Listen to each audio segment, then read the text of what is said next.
Let's get it, yeah, let's see what we can uncover. One that defies your world, gives you truth and life. One that excels, special reminder, guide your way through this shadow world.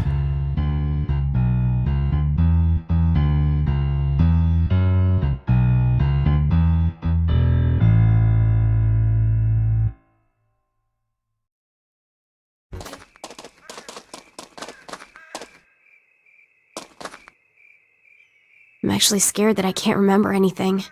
Everything about me is borrowed. Everything is just on loan from that room. If I return what I borrowed, I won't have anything left. The name Marie, this body, this voice, they'll all fade away. I feel like that's what'll happen to me. So I thought, if only I could at least remember something. But I couldn't figure out anything. It's really scary.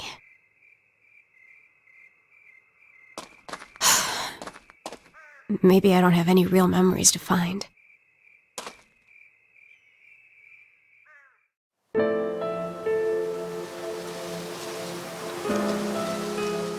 It's beautiful. Hey, is this that one place? We came here after eating the steak skewers. It really is nostalgic here. I don't know why, but it feels like I've known this scenery since a long time ago. I had fun then. Take me there again sometime, okay?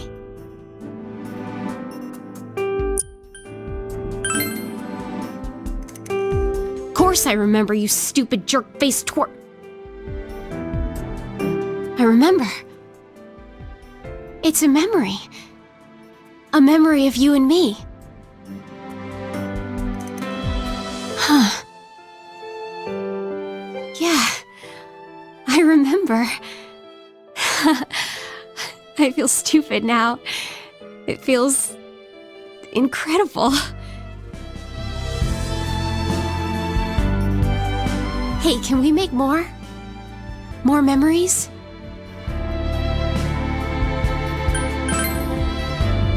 Jerk. I won't forget them. They're the dear memories I got from you. I don't have to hurry, huh? Even if I don't have memories, I can make more. Thank you. I'm sorry, it's just that I'm happy.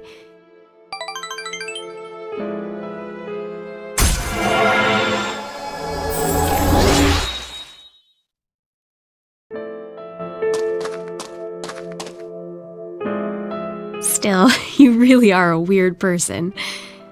You're so busy and yet you still take time to take care of me. Why do you do that? Why?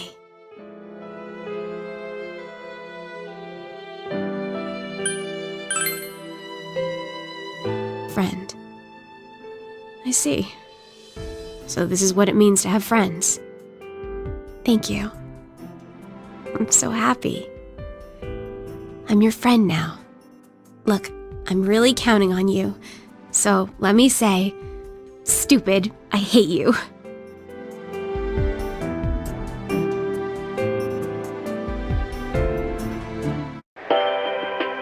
And now, the weather. The week ended on a wet note as rain clouds moved into the area. As a result, a thick fog is expected to form in the Inaba region later tonight.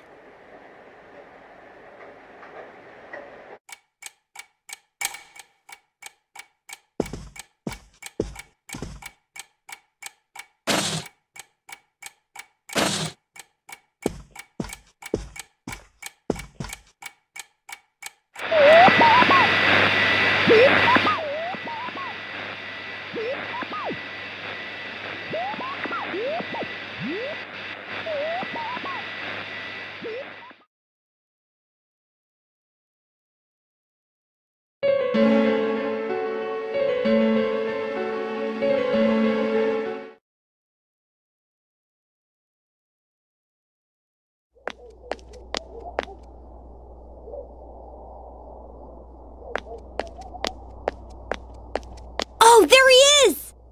Take a look at this. Namatame's in today's paper.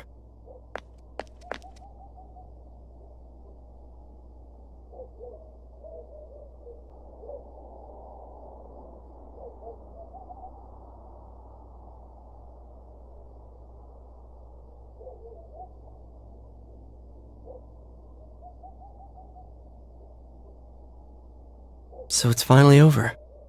Yeah, seriously. I wish we could have done it sooner. Isn't the fog kind of thick this morning? And it's so chilly. It rarely gets this cold in November. Oh, it's you guys. Perfect timing. I just got a call from the hospital. They said that starting today, it's okay to visit Nanako-chan. So she's getting a little better. Thank goodness. Oh, is that today's paper? So you already know about him. He's regained consciousness, but it's hard to say. He's still mentally unstable, but we're slowly piecing together his story. This is still a secret, but I guess it's okay to tell you guys. You know that diary we found? There were entries about Miss Yamano and Miss Konishi in it. Looks like Namatame had been making advances on Miss Konishi. That son of a bitch! Yeah, well, I'm gonna head to the hospital now. Dojima-san's recovering too, so I need to go over a few things about this case with him. Yosuke. Sorry, I'm alright. Namatame's been caught. He can't hurt anyone now. But forget him! Let's all go visit Nanako-chan after school. Of course! Let's tell the others once we get to school.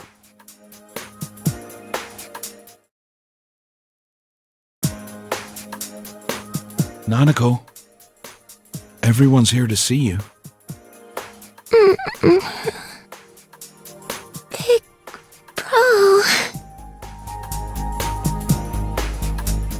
Dojima-san! How many times does this make it today? I understand that you're worried about your daughter, but you still need your rest too. Sorry. Are your injuries that bad? Well, my wounds have just closed up, and it seems I have a couple of fractures as well. I'm sorry. I'll wheel him back to his room immediately. What are you apologizing for? It's almost time for your checkup, so make sure you're back in your room before then. Big bro.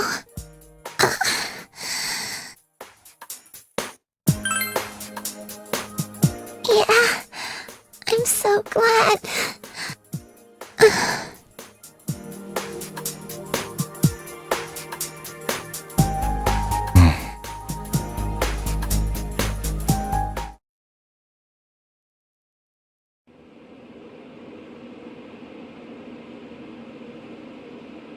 Her condition is stable for now, but I never thought I'd say this as a doctor, but we still can't figure out the cause of Nanako-chan's symptoms. That's why we can only administer temporary treatments to alleviate her current pains. But she's not in danger anymore, is she? She's regained consciousness, but we can't let our guard down yet. All we can do for now is to monitor her condition closely. Adachi, how's it going with Namatame? Well, he's awake now, but he's in no condition to tell us anything useful. We only get a little time each day to interrogate him, so we're stuck until his strength recovers. I see. I should get back to work as soon as possible. Hopefully by then, Nanako will be out of the hospital. I think Nanako-chan can get more peace and quiet if she stays here. It's so foggy out, and there's been some weird rumors going around. Seems like no one knows why there's so much fog in town. It's true. The number of patients complaining about fog-related health problems has increased, which is quite unusual. I can't say for sure that it has no effect on the human body.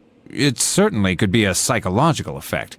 People's anxiety over the fog could cause problems. But as far as the fog's chemical makeup, well, that's not my field, so I can only speculate. What concerns me is that transportation of our medical supplies has been delayed due to the fog. Fog-related health problems. Well, that's just ridiculous. Anyone who says that is just blowing smoke.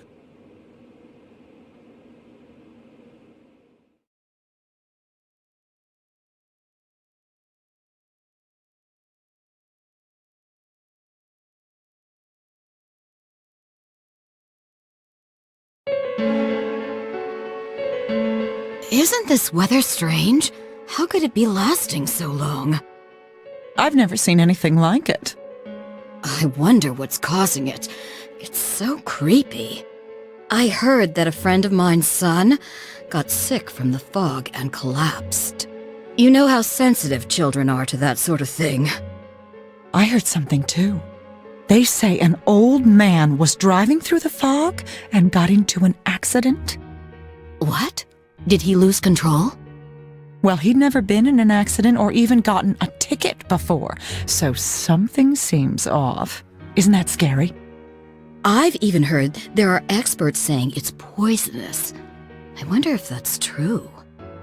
Do you think it's, because of that global warming thing? This town's changed a lot over the years. I wish the government would step in and do something about this. Oh, I agree completely. If we're going to pay taxes, I expect the authorities to do their jobs.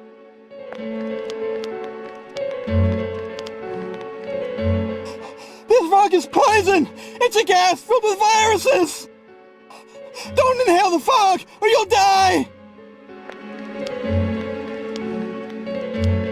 He's not the first one like that I've seen lately. Poisonous gas, though? Oh, I'm sure it's not true. Oh. Is something wrong? Oh my. I think I'm coming down with something. You can't be serious. Oh, that's right. I needed to do some grocery shopping. Well then.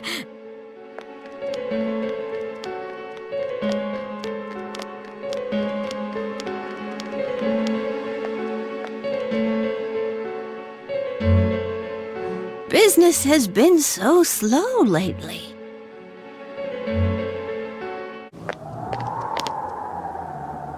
Man, this fog just won't quit. The weather report said it might start snowing soon. But what's going to happen if it snows with all this fog?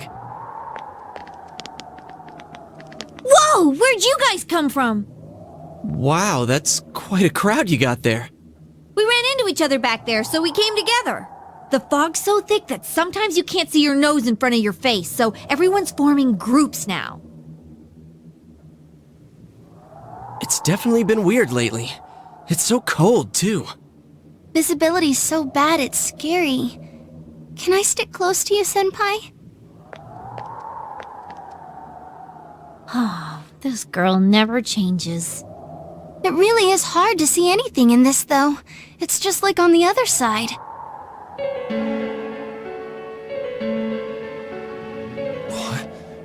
Guys, put on your glasses!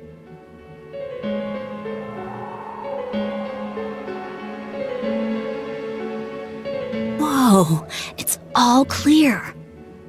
What the hell's going on? These glasses are meant to help us see through the fog in the other world. But putting that aside, no glasses would improve one's visibility in a fog under normal circumstances. Then, could the fog from over there be leaking into our world? Huh? Well, you guys think that's it? I was kind of expecting you to ignore it as Chie being random again. It's just a thought.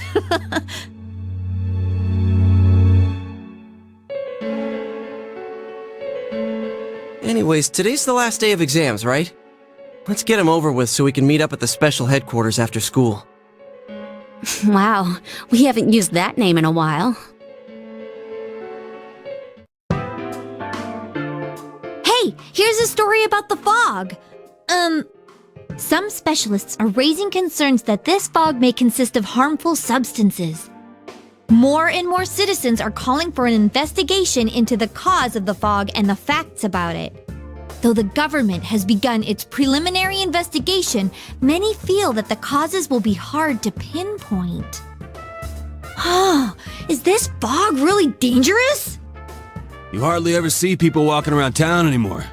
Or here either. Everyone's too scared of the fog now to go outdoors much. It does seem a lot like the fog on the other side. But beyond that, I'm clueless. There's another item of note here. A summary of Namatame's career with details about the case. The suspect was having an affair with the first victim. It seems she was killed due to relationship troubles. Also in April, Miss Saki Konishi's body was discovered. The police are looking into a motive for the murder. In July, a boy living in Inaba performed a copycat murder. The boy was initially thought to be the culprit behind all the killings, but later suspicion was thrown upon Namatame. Last month, the suspect attempted to kidnap a 7-year-old girl of Inaba, resulting in his arrest. It seems Namatame is still confined to his hospital bed, so further interrogation has yet to commence. So it's finally over. A lot of stuff's happened. But all that's left is for the police to build a case for Namatame, right? Whether he confesses or not, it was him who did everything. Getting him convicted is up to your uncle. But the stuff he was saying was so obviously nuts. If he says anything about the TV world, he might be considered mentally unstable. Also, I heard before that if the police don't have enough hard evidence, it's difficult to build a case. Yes, there are many such cases and culprits. It's the eternal conundrum for crime investigators. So even if they're caught, the law can't do shit? It's a possibility. Hell's up with that! We all know he did it! You can't just let a maniac who thinks he's saving people by killing them run wild on the streets! They better not dismiss something this serious because of some mental issues. Saki-senpai. No, not just her. Or that announcer. Even King Moron is his fault. If it weren't for what he did, nobody would have tried a copycat killing. It's his fault Nanako-chan's in the hospital right now, too.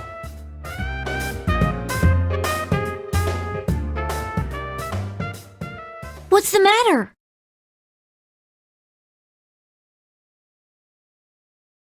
A kotatsu? Oh, then why don't we go check them out right now? I know Nanako-chan would be psyched if she came home and found a new kotatsu. Dude, why didn't you tell me sooner? The winter season's coming up and we just got a bunch of them in stock. All right, off to the housewares section for Nanako-chan!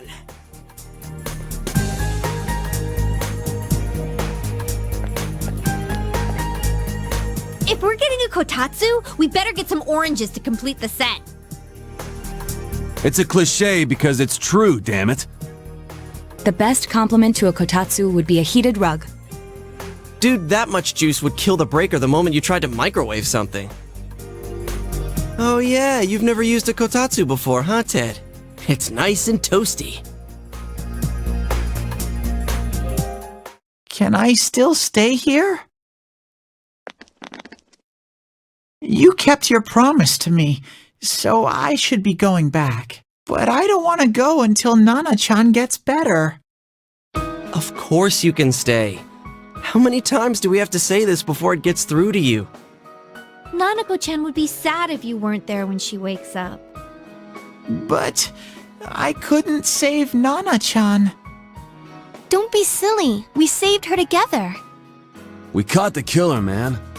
We couldn't have done that without you. Teddy, you shouldn't talk that way when Nanako-chan is still fighting.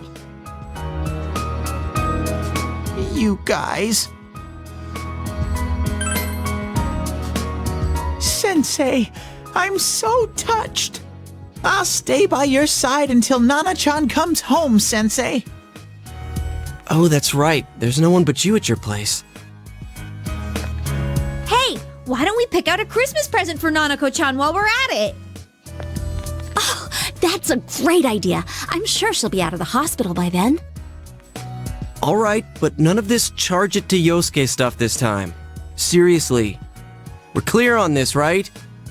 Oh, come on. Why would we do something like that? Dude, the clothes you got for this guy? I almost pissed my pants when I saw the receipt. How many days do you think I had to work to pay that off? Well, I can't help it if Junes overcharges for things. Ugh. Well, I guess you gotta expect that. It's not like Chie-san's ever had the occasion to help a guy shop before. What? What did you just say? Come on, baby. Don't fight over me. Stay out of this!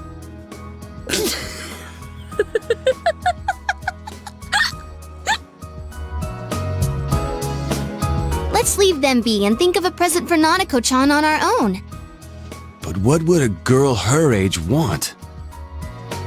What do you think Nanako-chan would appreciate most?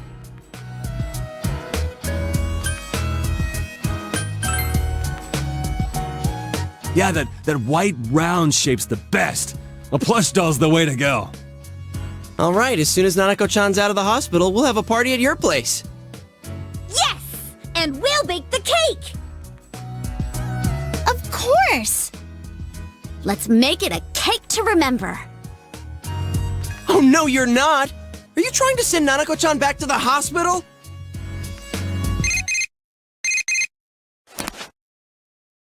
Hello, this is Adachi. I want you to stay calm and listen to me, okay? Nanako-chan's condition suddenly got worse. The doctor wants you to come to the hospital immediately. We'll be waiting. Come on, let's go!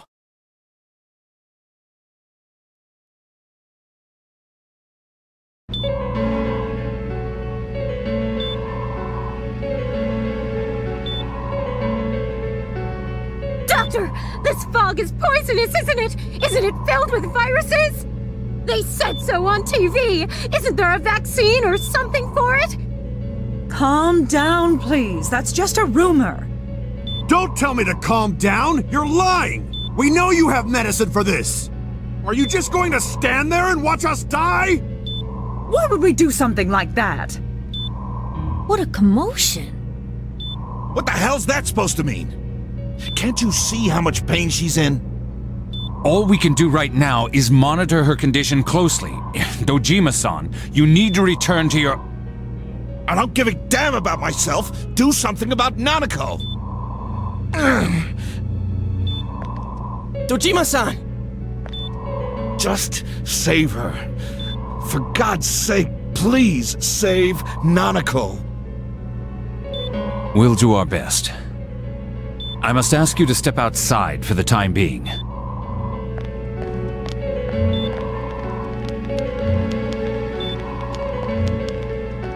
Nanako.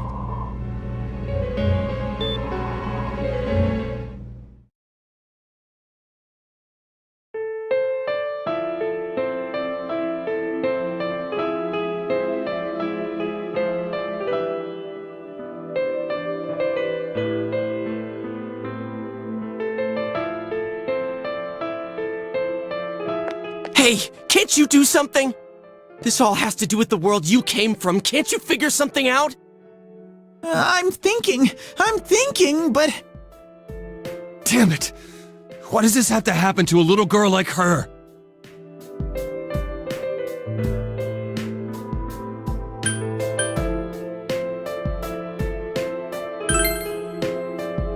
Why'd it turn out like this? Nanako-chan's gonna be okay, right?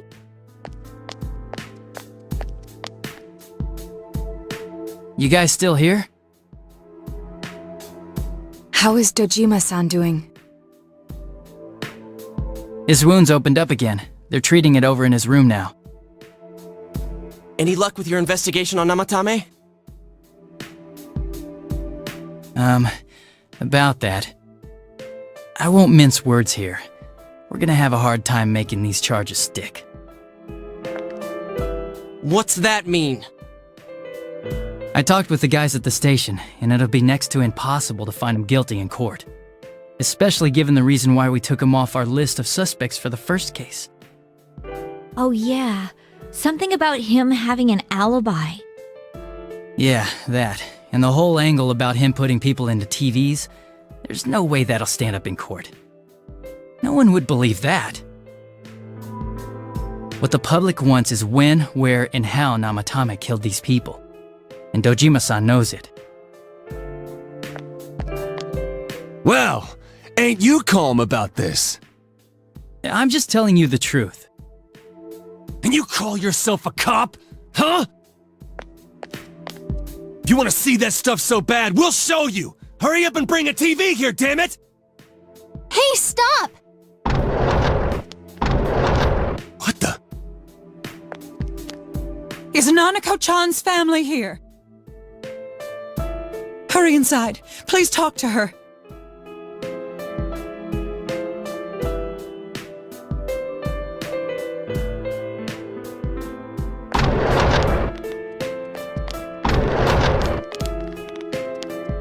What the hell? What's going on? No. Nanako-chan.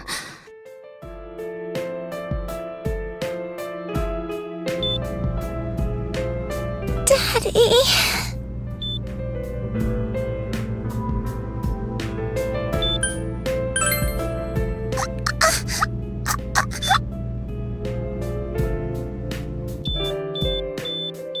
Nanako-chan! Nanako-chan! Can you hear us? Do you understand what we're saying? Your big brother's here with you.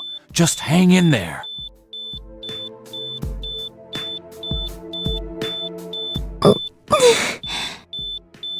Where's Dojima-san? We're calling for him right now.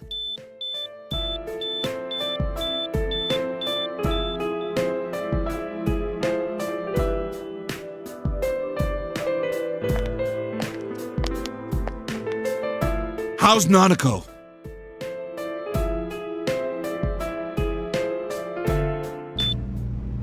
Doctor.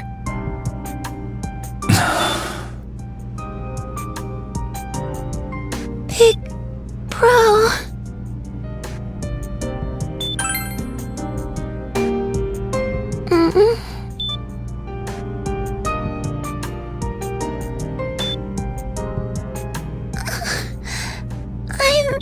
I'm scared. Big Bro. Daddy.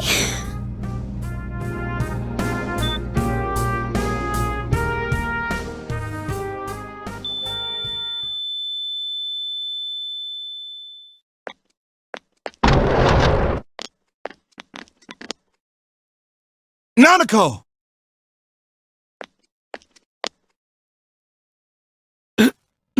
Nanako!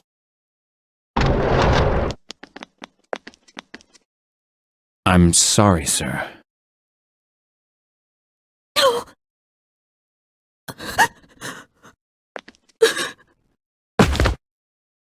Damn it! Damn it! Nana-chan.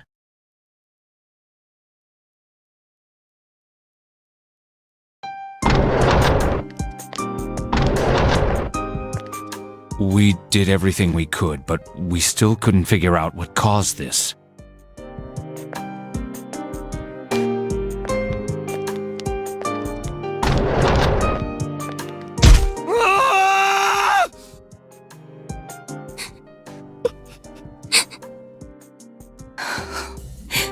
Nanako-chan. Dojima-san, what's with that look? Huh? What's wrong, everyone? Hmm? Huh?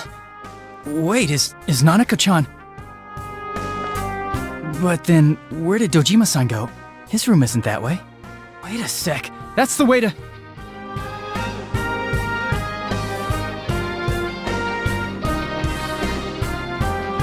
Senpai! Senpai! Dojima-san might have gone after Namatame! Adachi-san said he was admitted to this hospital! You transported him to the same hospital? For crying out loud, he's the suspect in the case! What are you getting mad at me for? This is the biggest hospital, and he's in no condition to be moved. I can't tell you that.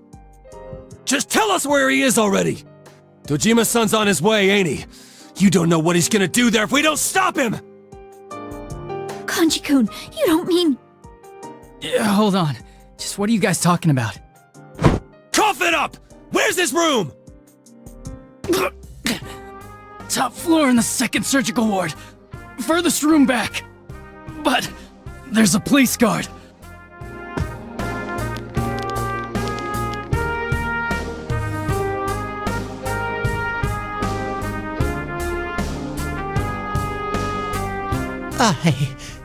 I was always watching over Nana-chan, and I still couldn't save her.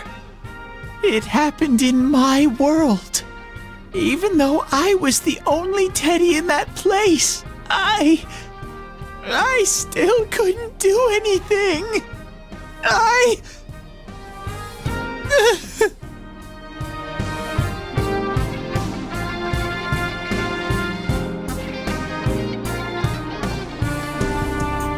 Let go of me. I need to speak to him. Like we said, without permission. Permission? Who gave them permission to kill Nanako? Tell me that, huh? The hell with you all! Why is he still alive when Nanako's dead? Give me back Nanako! Give her back! She's all I have! She's the only one in the world. Call a doctor! Let go of me. I need to... Holy crap! Dojima-san!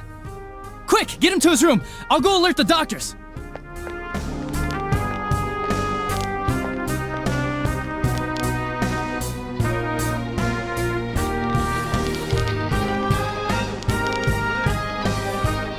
Dojima-san, was he seriously gonna...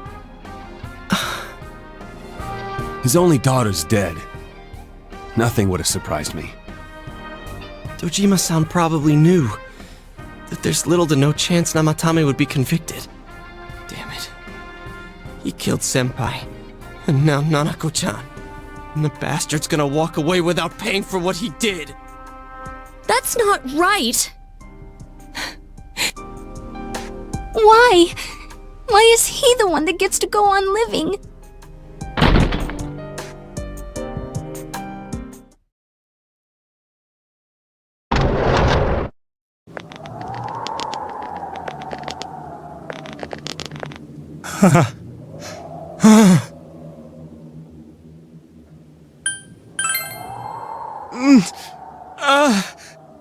You have your life, and now you want your freedom too? It's your fault that Nanako-chan's... I didn't. 12 o'clock. Is it the Midnight Channel? Hey, isn't this... I failed to save her. It's because you got in my way. Another Namatame? How? The real one's right here and we already beat his shadow! No. Come to think of it, Namatame never faced his other self. And we didn't witness his shadow returning to his body as a persona either. Perhaps that's why we're seeing this now. What the... I failed, but it wasn't my fault. And the law can't touch me anyway. What? Is that what Namatame's really thinking? Then... he wasn't deranged or anything. He knew what he was doing! To hell with the law! I won't ever forgive what you did! This... please! Stop! Huh? Stop what? We ain't even done anything yet. Or do you want us to do something? Something fitting for a bastard like you! Kanji... Do whatever you want. You hate me because the child died, don't you? I don't care either way. Living or dying makes no difference to me. But You're different. You can't do such a thing. You wouldn't dare, right? I'll continue saving people. It's my mission. Mission? My God. Please, stop. He wants us to stop. What should we do? What do you mean? We can't let this bastard do whatever he pleases. Still, what are you going to do? No way I'm gonna walk out of here doing nothing. I understand, but... This must be a luxury suite. Most hospital wards don't have such large televisions. Why, with something like this in the room, this man could escape at any time. Although once he enters, he may find there's no way out. Wait a second. You don't mean... Are you... serious? You just gonna turn your back and walk away? That's... but... What's gotten into you guys? This is crazy! How can we do something like that? Chie! Everyone, listen to me. If we're gonna do this, now is our only shot. We won't get a second chance. At this rate, the guy's gonna get off the hook, and he'll go around saving people again. You just heard what this bastard's really thinking. If that happens, it'll be just like Nanako-chan and Senpai. Who knows how many innocent people will die this time? I can't let something like that go. Someone close to me died. Her killer can't be convicted. And now I'm gonna let the same thing happen again? There's no way I can do that! It's just wrong, isn't it? But... Yosuke... All we have to do is push him inside the TV. That's it.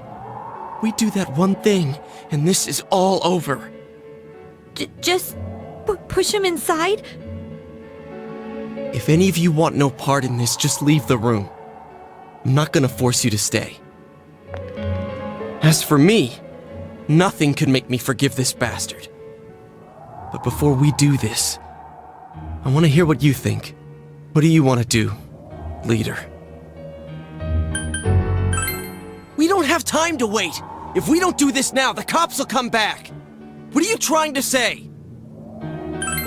Something we don't know! What don't we know? But we just heard the guy's true feelings on TV! What didn't you understand? Well, what is it? I already told you there's no time to waste! Are you even getting at something here, or are you just stalling? Missing? Like what exactly?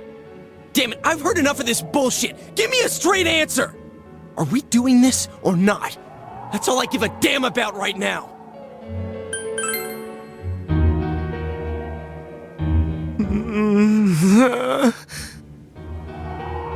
He's right.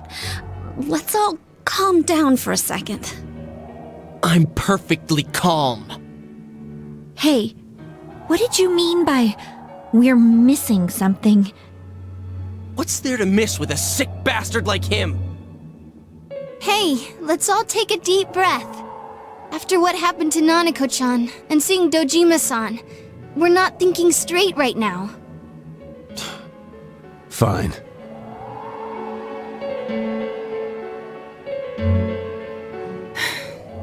You're right. We should calm down and think rationally about this. I realize now that we've heard almost nothing from Namatame's perspective. There's no denying that this man brought great harm to Nanako-chan. But other than that point, the rest comes from our assumptions based on watching the Midnight Channel a moment ago. I won't deny that we were blinded by the heat of the moment, trying to impute all responsibility to him rashly. But... yeah, the guy's not saying anything. Whatever reason he had, there's no doubt about the fact that he'd been throwing people inside the TV. It was him who put Senpai through that misery. How can we possibly understand someone who says killing people is the same as saving them? Failing to understand and failing to listen are rather different things. Truthfully, not all the hitches that were nagging at me have been answered yet. We'll have to see what he can tell us about them. Though it appears he's in no condition to do so at the moment. True. Dealing with him right now might not solve all the things that are bothering us. Damn it. But you better remember this. I'll do everything I can to stop him from repeating what he's done. Anytime, anywhere, anything. Jeez, how the hell can you stay so calm, man? Then again, that's why you're our leader. Alright, let's go ahead and think this through as much as we need. If we leave any unanswered questions behind, we'll just be lying to ourselves. Yeah, that ain't gonna cut it. Alright, I'm convinced. Thank you. I'll think as hard as I can and try to help. We all know how you feel, Yosuke. Come on, we've accomplished this much together, haven't we? Right. Together. Yeah, you're right. Sorry. And thanks.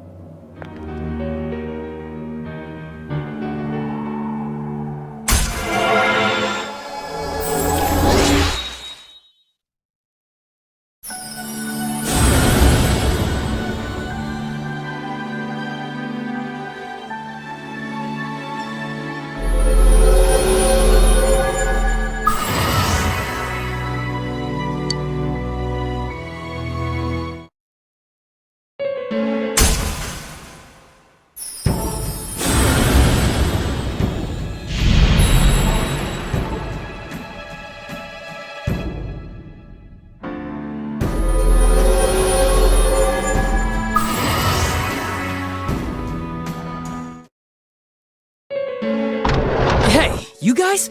What are you doing? You can't be in here! Oh, crap! We were keeping an eye on the suspect. The police officers outside seem to have their hands full helping Dojima-san.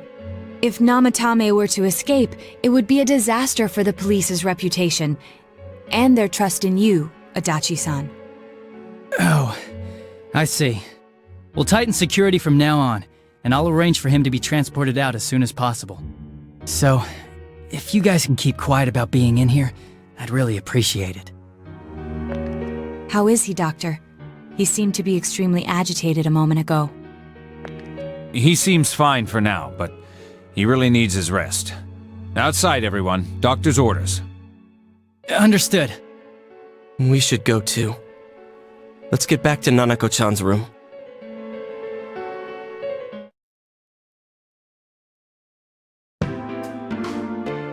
So what's this thing we're missing, huh? To tell the truth, there's something that's bothering me too. Why did he start killing people in the first place? Well, he said himself it was to save them, right? So he killed his lover in order to save her and kept going? The police speculated the first murder was related to the affair, so they called in Namatame for questioning. But everything in his testimony and his bearing, no matter what they looked at, they found nothing suspicious. If he truly is twisted enough to believe that murder is a means of saving people, I think that would have shown through. Maybe he faked it real well. Or maybe he started out with a normal motive and got a taste for killing after the first time. No, if that were the case, his motive for killing that announcer would be even more inexplicable. Namatame and his wife were separated at the time. Both Misuzu Hiragi and himself testified that she had discarded him. Hiragi also knew about Yamano beforehand, and Namatame was shocked to hear of Yamano's death.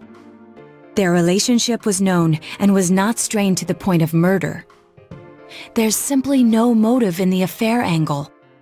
The police invested a great deal of effort into investigating this point. Therefore, we have no convincing motive for Namatame to kill Mayumi Yamano, although her name was written in Namatame's own diary. His reason for killing her. It's still possible that he was crazy to begin with and no one realized, right? I don't really get any of this. Oh, this is so confusing! Hey, we could hear you in there. This is a hospital. Maybe you should quiet down a little. Oh, there you are, all of you. Please come with me immediately. Huh? What's going on?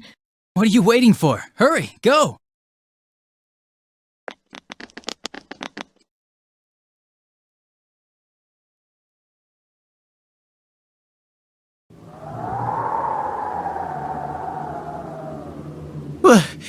Where am I?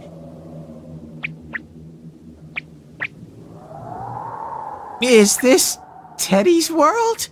This doesn't quite feel like it, though. I remember being at the hospital. That's right, Nana-chan. I couldn't do anything. Why do I even exist? I couldn't keep my promise. I lost my reason to be there. That's it. I remember now. So, it was true. Guys! Sensei! What should I do?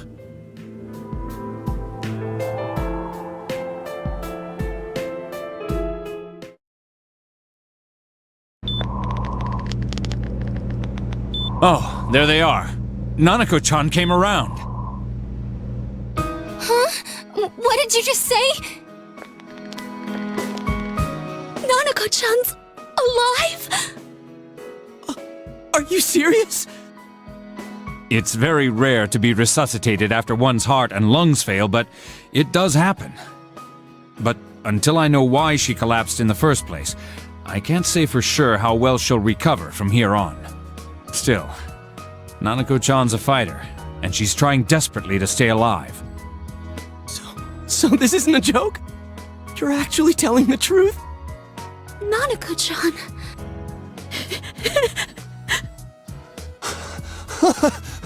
This is amazing!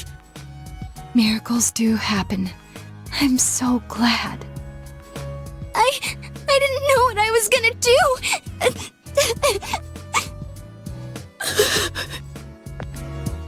Come on! Stop crying, you two!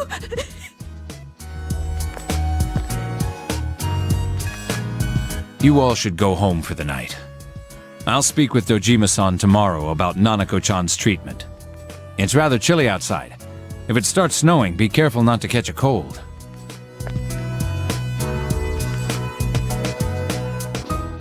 Wait a second, where's Teddy? I noticed he didn't come with us when we went to Namatame's room. You're right. That's weird. I figured he wouldn't move from Nanako-chan's side. Teddy, where did you go? Oh yeah, he has a cell with him. Wait, I shouldn't use mine inside the hospital. I'll try calling him up once we're outside.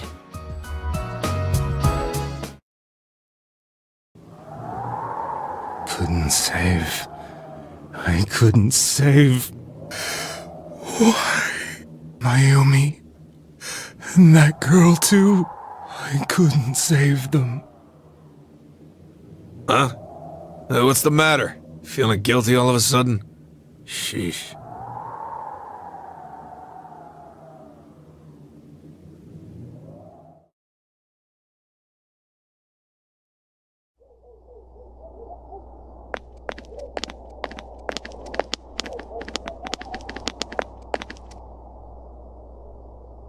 I can't reach him. Did that stupid bear forget to charge the battery? We took a quick look around the hospital, but there's no sign of him. I wonder where he went.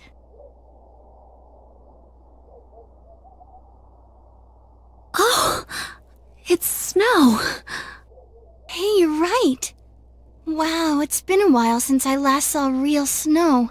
It doesn't look that pretty, though, because of this fog.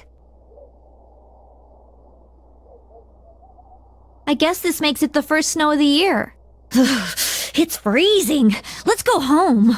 Hey, Yosuke, if you find Teddy, don't forget to contact us, alright? I know.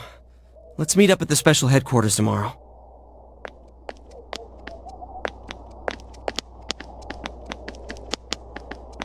Man, that Ted. I hope he just went back home by himself. He's probably fine. But I'll hurry home just in case. Well, see you tomorrow.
Welcome. It's been quite some time. Do not be alarmed. You are fast asleep in the real world. I have summoned you within your dreams. Now then, your journey has taken you quite a distance thus far. Do you believe you'll be able to successfully solve this mystery?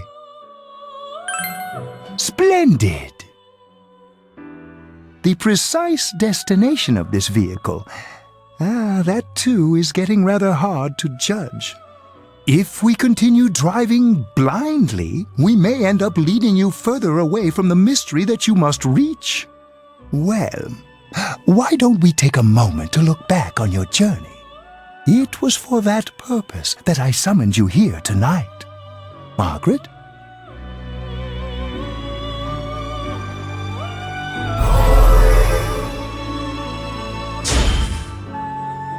You're the only one who didn't pay attention to the rumors flying around about me. You saw me as I am. We are experiencing the words engraved into your memory during your journey. Failing to understand and failing to listen are rather different things. Alright, let's go ahead and think this through as much as we need. If we leave any unanswered questions behind, we'll just be lying to ourselves. I'll think as hard as I can and try to help. Come on, we've accomplished this much together, haven't we? Right. Together. And it seems you have comrades with you as well. Those heading in the same direction through this dense fog.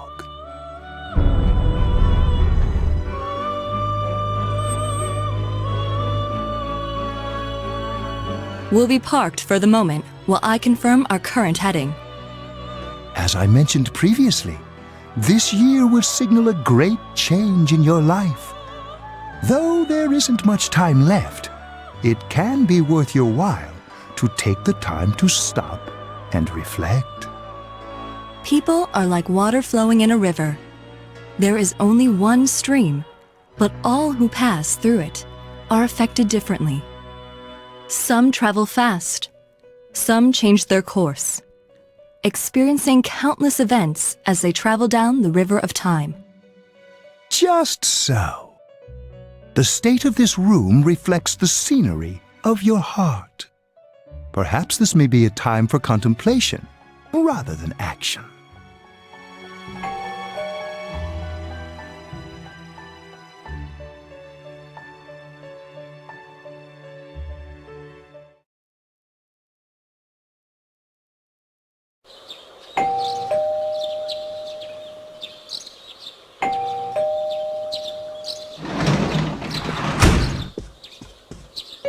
Teddy's missing. I looked all over the neighborhood, but I couldn't find him anywhere. I hope so. Rise and the others are checking inside the TV to see if he's gone back to the other side. We're meeting pretty soon, so will you come with me to Jeunesse?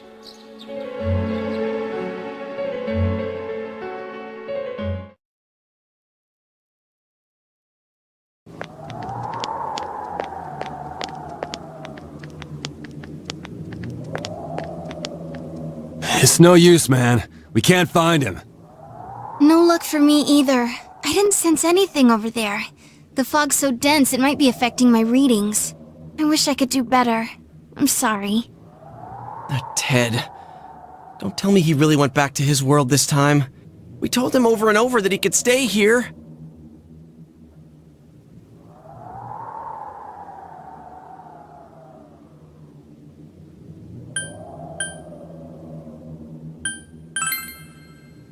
Yeah, you're right. He plays dumb a lot, but he's attached to us deep down. He wouldn't disappear without saying anything, right? I'm worried for Teddy myself, but let's trust in him and await his return.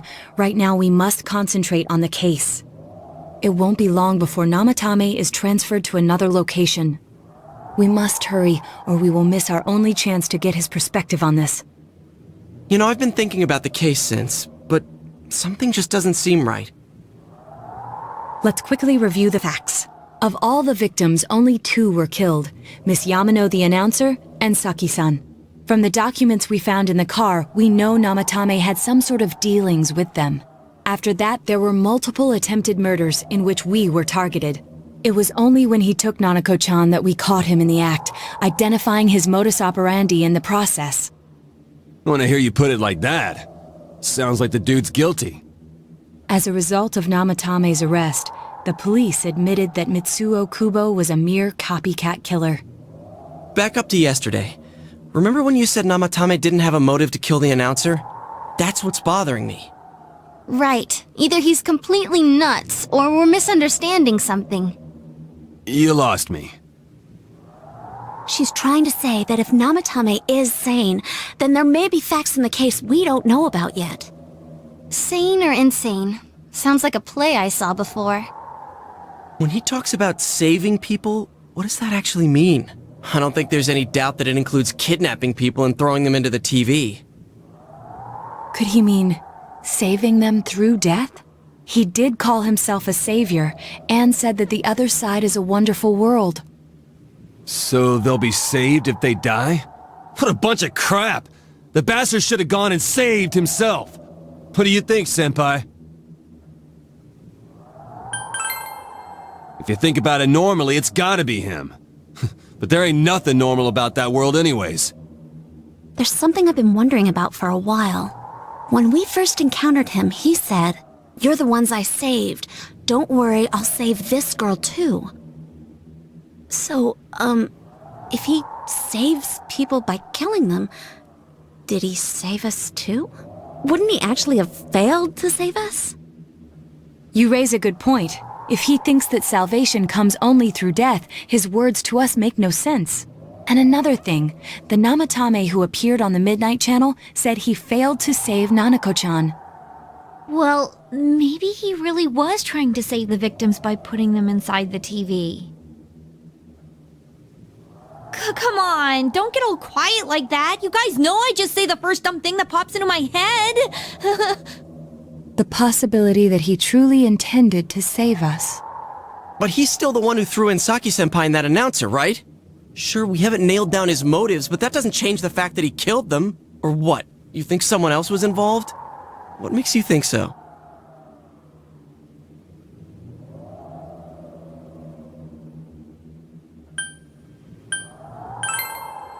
Morning letter?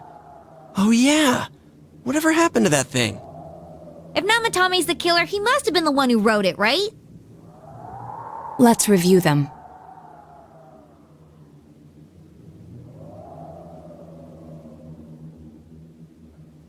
Yes, that's right. Isn't that kinda odd? Would someone who thinks he's saving people by killing them write stuff like, "Don't rescue or kill"? Yeah, and the "will be put in and killed" part doesn't make sense either. If the killer was writing it, wouldn't it be more like, "I'll put in and kill"? Hey, could this mean...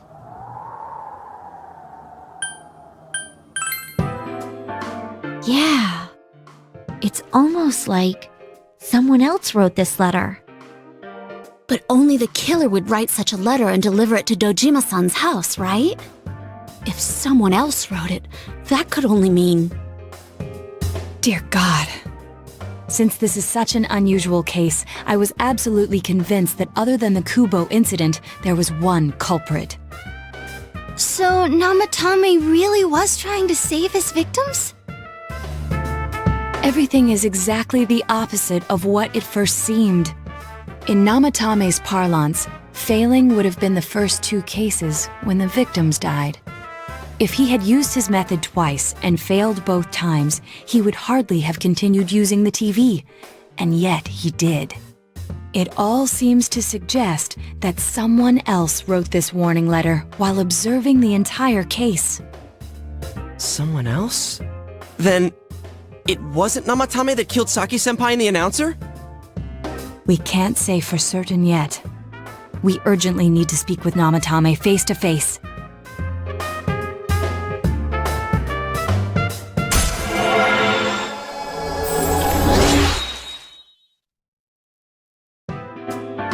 How though? After what happened yesterday, they said they're gonna tighten security. I have a plan. But there's no time to waste. Let's hurry to the hospital.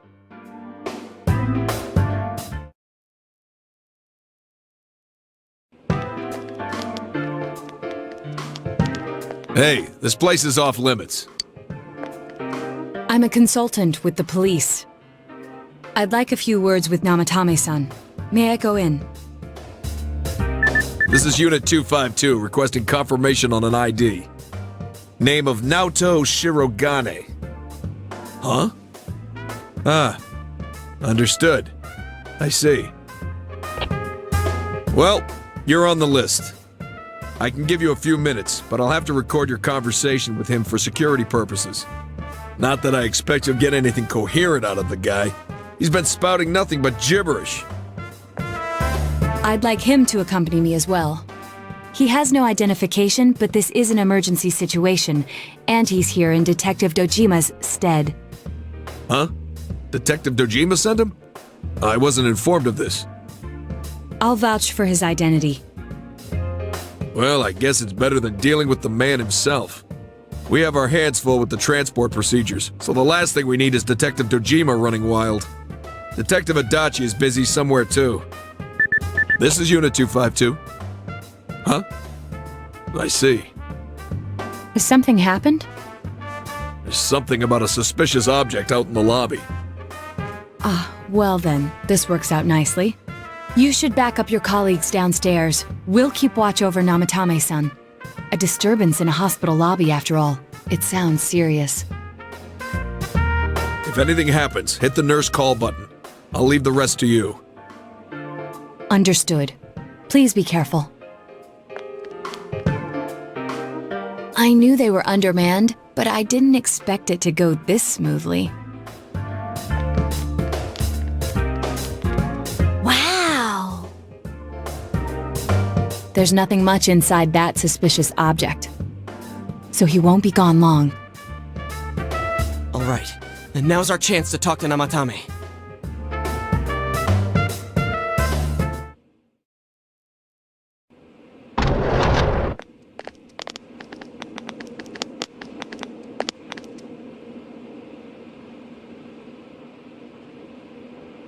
Namatame-san, there's something we'd like to ask you.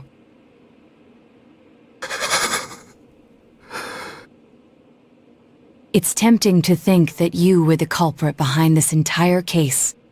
And to be honest, there are many in this town who hope you are. But we are here to learn the truth. So please, answer our questions. Huh?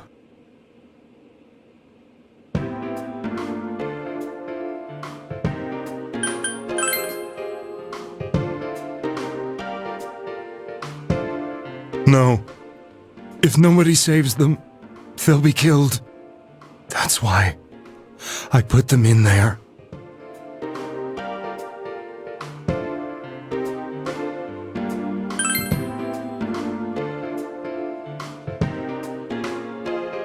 Huh? Me?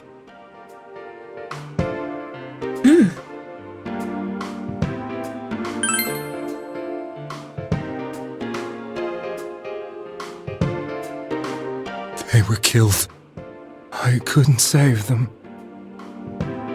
Then tell me if my estimation is correct so far. After discovering the Yamano and Konishi incidents, you realized an appearance on the Midnight Channel meant certain death. Thus, to save her from that fate, you kidnapped Yukiko Amagi. You couldn't let her be killed, so you threw her into the TV, preventing the killer in this world from reaching her. And you repeated the process as more individuals appeared on the Midnight Channel. It all falls into place. His body is weak, but his mind is sound. He's trying to tell us the truth. Yeah, but if the stuff he's saying is true... There's another killer who murdered the first two victims? Indulge us in a few more questions.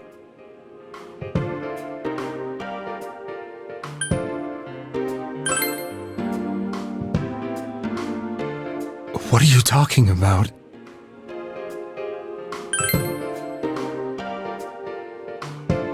I have no idea. I want to know that too.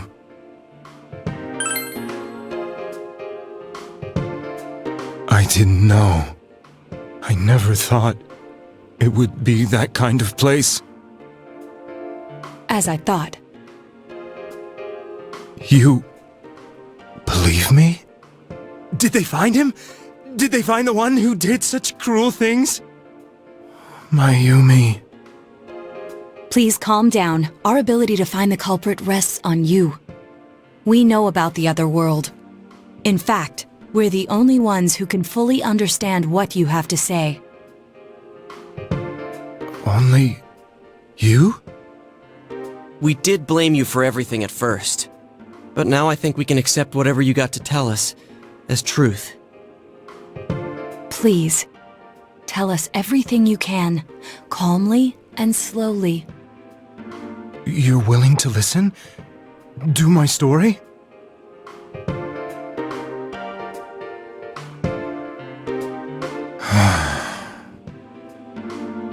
All right.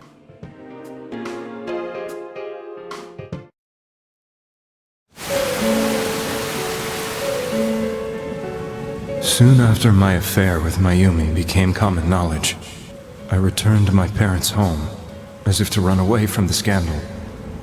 And I started drinking heavily to drown my anxieties. I hadn't been able to reach Mayumi at all, and that didn't help either. Mayumi, where are you?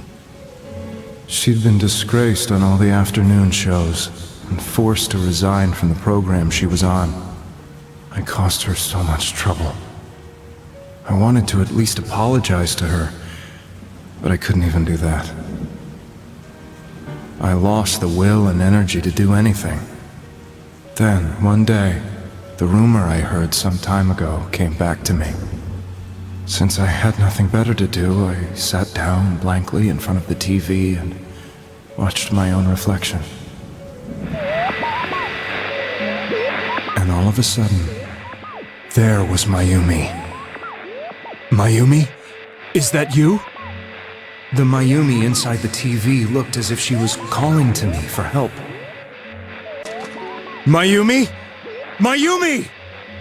When I reached out unthinkingly to touch her, my arm disappeared into the TV, as if I had dipped it into a pool of water. I was so shocked that I lost my balance and nearly fell face first into the TV.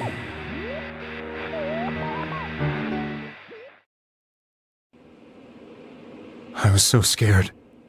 I couldn't understand what just happened. I thought maybe I'd gone insane. In the end, I decided to think of it as just a dream, and I went back to the city the next day after finishing work. The next afternoon when I got to work, I was fired on the spot, as I expected. That wasn't what broke me, though. It was Mayumi, being found dead. And not just that, but it had happened in my hometown.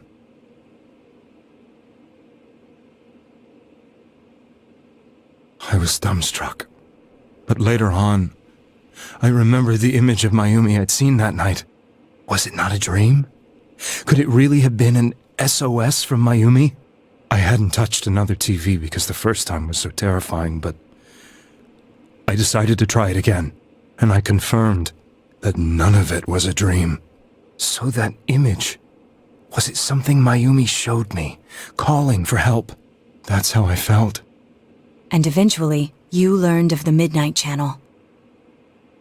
I remembered that when Mayumi was alive, she was chasing a rumor about some bizarre TV program. I'd heard about it before, but I thought it was just an urban legend. But then Mayumi appeared on it, and later turned up dead. The more I thought about it, the harder it became to believe that the two events were unrelated. Soon after that, I came back to Inaba to answer the police's questions. I'd lost my job, and I wanted to know the truth of Mayumi's death for myself.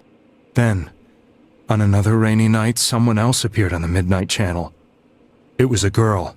She looked like she was calling for help, just like Mayumi. The first thing that came into my mind was, maybe this girl will be the next to die. And that was Saki-senpai. I'd been following all the news about Mayumi, so I noticed right away that she was the girl who found Mayumi's body. And if my hunch was right, she'd be the next victim. I didn't want her to die the way Mayumi did, so I desperately kept watching. I was consumed with the idea of rescuing her. Then, little by little, her image on the screen came into sharper focus. It became sharper? How did you find out it was her? After I came back, my father couldn't bear to see me in such low spirits, and gave me a job with the family business. I met that girl when I delivered a package to the liquor store.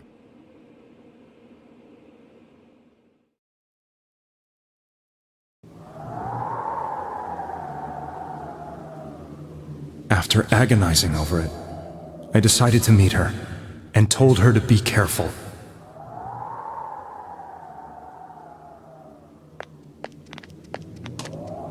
But that same night, on the TV,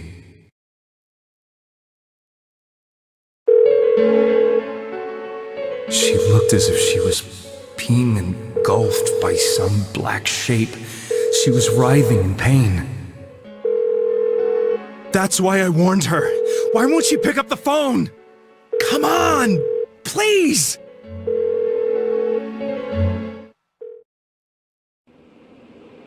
The next day, they found her dead. I knew she was going to be murdered, but I couldn't save her. I blamed myself, thinking there must have been something I could have done. There was no one who depended on me. Nobody at work, not even my wife. Mayumi was the only one who accepted me for who I was. But she was murdered, and the same person killed another girl. I was beside myself. I couldn't forgive myself for doing nothing. You really did love Miss Yamano. Yes, from the bottom of my heart. Before I was married, my wife made it big in show business. I was happy for her, but it put a strain on our relationship. I think I can kind of relate. It was around that time when I met Mayumi. She was interviewing our candidate for the next election. She was a big-name announcer, but she only worked with local stations, and her attitude towards work was similar to mine. We both came from Inaba, so she was easy to talk to. I knew it was wrong, but I couldn't help getting intimate with her. She gave meaning to my life. Soon after Saki-san was found dead, yet another girl appeared on TV. That was you.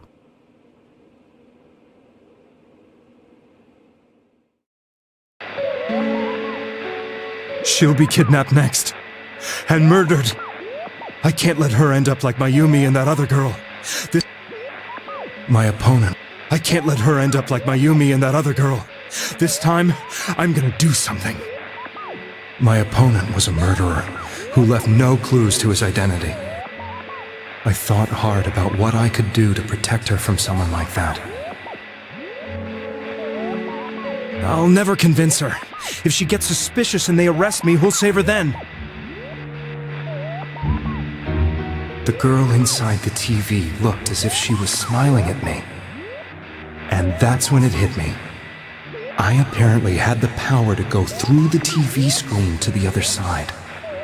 Then, what if I put her into the TV and give her shelter there before the killer gets her? What are you trying to tell me? That it's safe over there? Is that it? The girl inside the TV seemed to smile at me again. And I thought, no matter what kind of place it might be, it's better than being slaughtered. Once things calmed down, I could just let her out again. If she's inside the TV, there's no way they can find her. It felt as if everything was starting to come together in my mind. Could it be that Mayumi gave me that power to prevent any more victims from meeting her fate? Was it my mission to save people? But there was a big problem. If I explained the situation to the victim, they wouldn't understand. I had already tried that and failed miserably. It seemed the only thing I could do was to take them away. If that was my mission, I'd just have to do it. Or so I thought. Mayumi, please lend me your strength.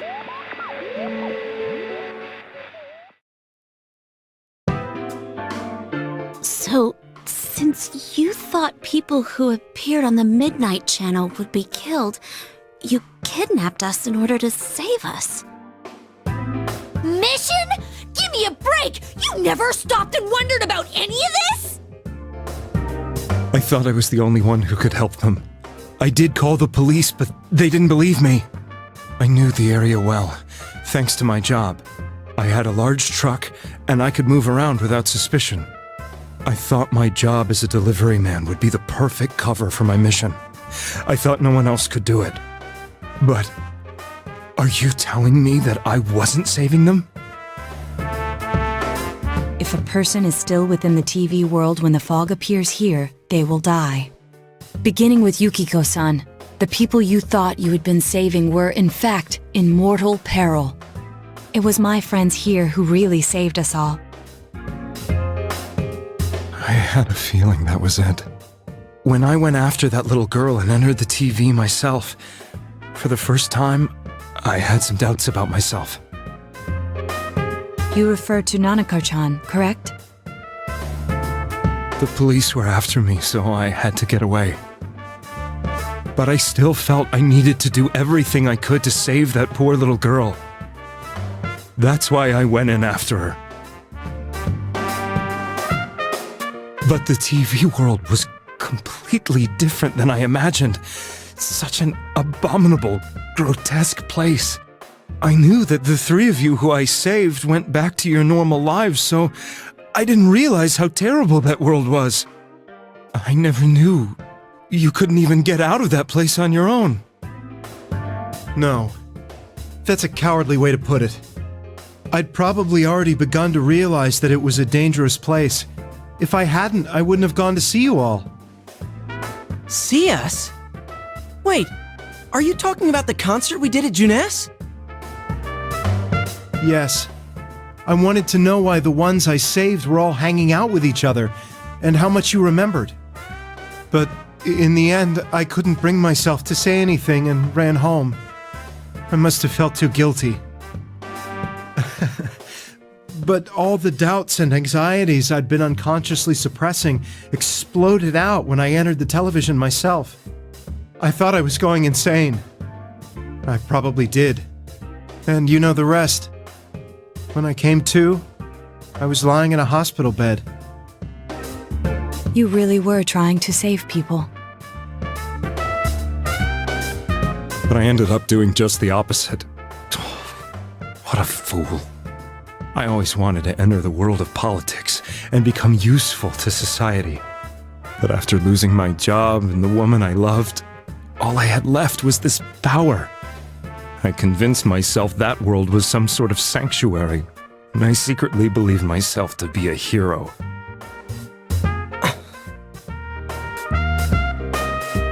I never doubted what I saw on TV, and believed everything was as I wanted it to be. I didn't think for myself at all. That's why I couldn't protect them. I'm to blame for all of this.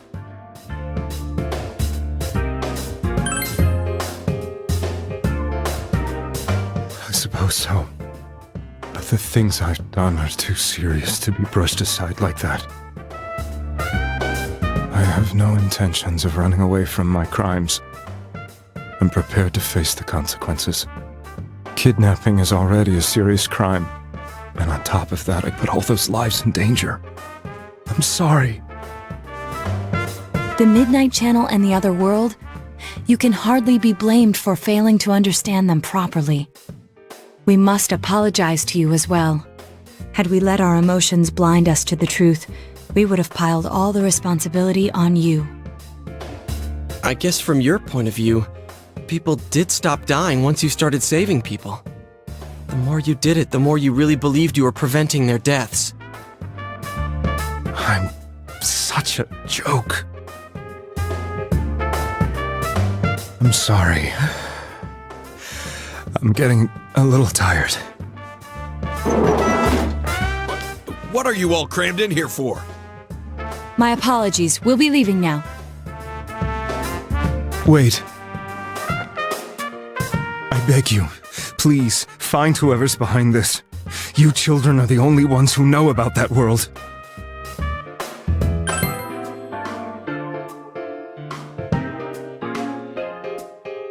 It's all clear now. He never committed any murders. It was another party who threw the first 2 victims into the TV.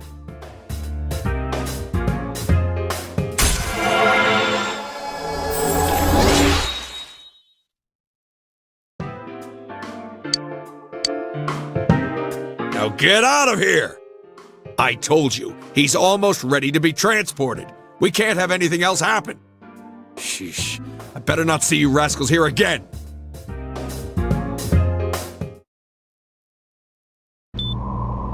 Nanako-chan looks like she's in pain.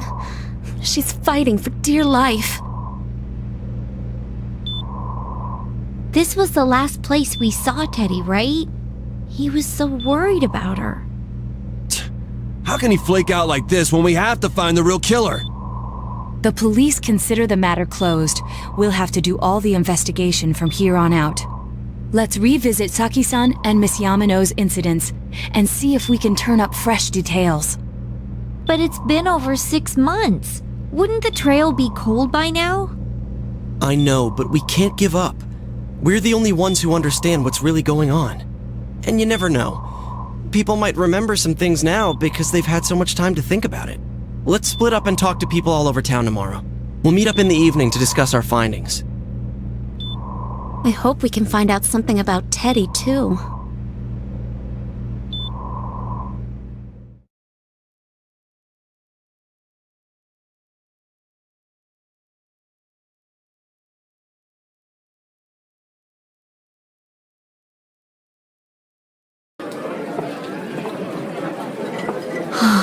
I'm seriously pooped. This stuff's a lot harder when you don't have a badge to flash. It was the same for me. This stuff's a lot harder when you don't have a badge to flash. I walked around all day and didn't hear anything good. It was the same for me. There was absolutely no talk about the case whatsoever, let alone the true culprit. Ditto for me. Actually, in my case, I kept getting bombarded with questions and couldn't get them onto the main subject at all. The killer must be pretty good to have pulled this off without being seen by anyone in this small town. What should we do? Well, 1 steak bowl, please! That's not what I meant. But then again, I guess we might as well take a break. I'll have a crab and egg fried rice. I'll have roast pork ramen with extra noodles.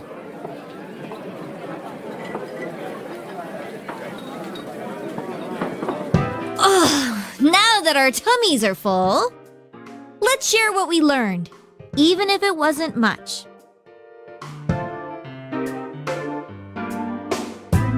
So, to sum up, there really was no new information. The end? The police had an unusually large number of officers in their initial investigation of the first two incidents. To find facts that even they overlooked would be difficult indeed, now that over half a year has passed. There wasn't a single report of suspicious persons being witnessed to begin with. Miss Yamano had ardent fans, whereas Saki-san didn't, but otherwise the conditions are the same. You know, every time I tried to ask about the case, everyone ignored me and kept ranting about the damn fog. Yeah, that or the Midnight Channel. I asked around about Teddy too, but no one's seen him. Gee, I wonder where he could have gone. Do you have anything, Naoto? Any new, deductions? Without any new data to work with, there isn't much I can do. But there must be someone in town who meets all the criteria for this case. The killer must have a connection to both Saki-san and Miss Yamano, as well as be in a position to observe our actions periodically to some extent. Finally, it must be someone who could approach Senpai's house without arousing suspicion. I need some fresh air before I give it more thought. I'll be outside.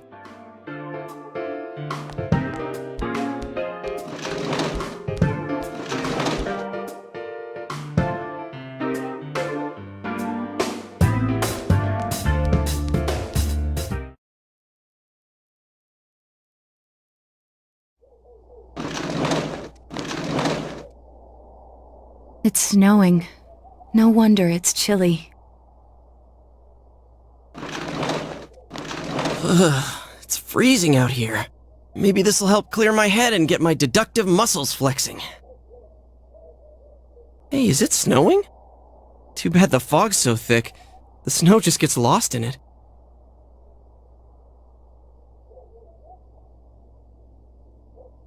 What's the matter?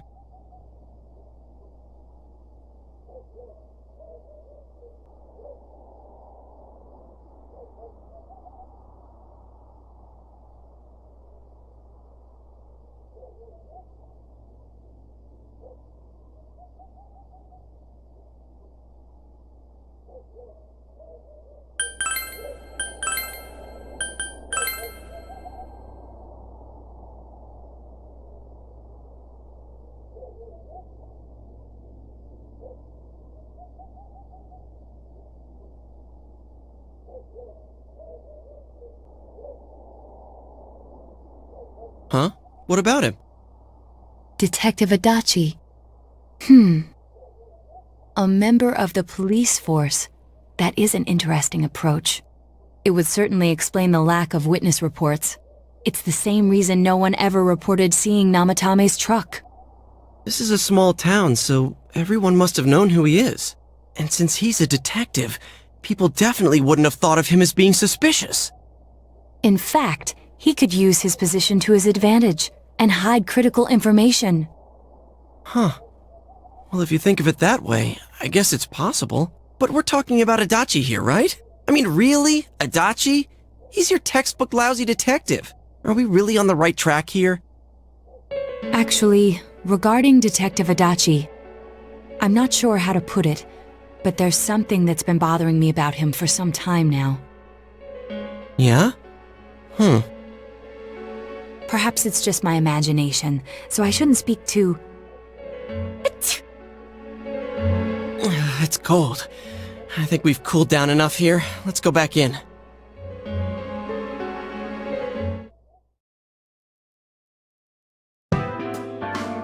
Adachi-san? That can't be. I mean, he said he came to escort Miss Yamano and... What? Was he at your inn when the announcer was staying there? When Miss Yamano was staying at our inn, the media were swarming all over it. That's when Adachi-san arrived, saying he'd been assigned to guard her. He told our waitress that fame could be rough. Guard her? He didn't spend the night there? Huh. I wonder if he knew Ms. Yamano. I don't know about that, but I heard he did call out to a girl in my class. I found out this afternoon. But I thought, you know, that's just how cops are. So I didn't think it had anything to do with the case. Detective Adachi also questioned Saki-san, the one who found the announcer's body, on numerous occasions. I heard it was because there was so little information about the case at the time, but it's certainly unusual to question someone with as strong an alibi as hers multiple times. Then you think he had something else on his mind? And that something is what connects those two victims to Adachi-san? Come to think of it, we've been running into that guy a lot, in all sorts of places. And every time he'd tell us what the police were doing before saying, "Oops, I said too much," and clamming up. Was that all to throw us off the trail? It would be no problem for him to drop that warning letter into your mailbox either. Not to mention the fact that he can destroy any evidence that might point to him. And is it really Adachi-san?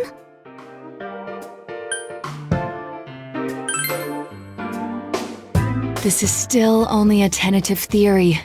We should work to confirm it as soon as possible. This is Naoto Shirogane. Something has occurred to me about the case, and I'd like to get Detective Adachi's input on it. Huh? The transport? It's right now? Right, I see. Thank you. What was that about a transport? Detective Adachi is headed to the hospital to prepare for Namatame's relocation. We must head there at once.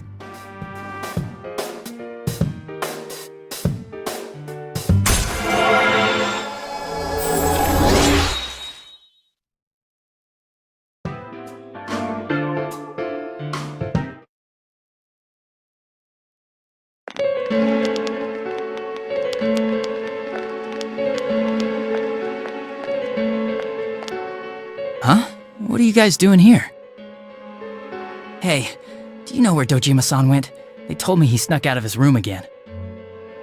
I assure you, we've made it clear to him several times that he needs to stay put, but he keeps going off on his own.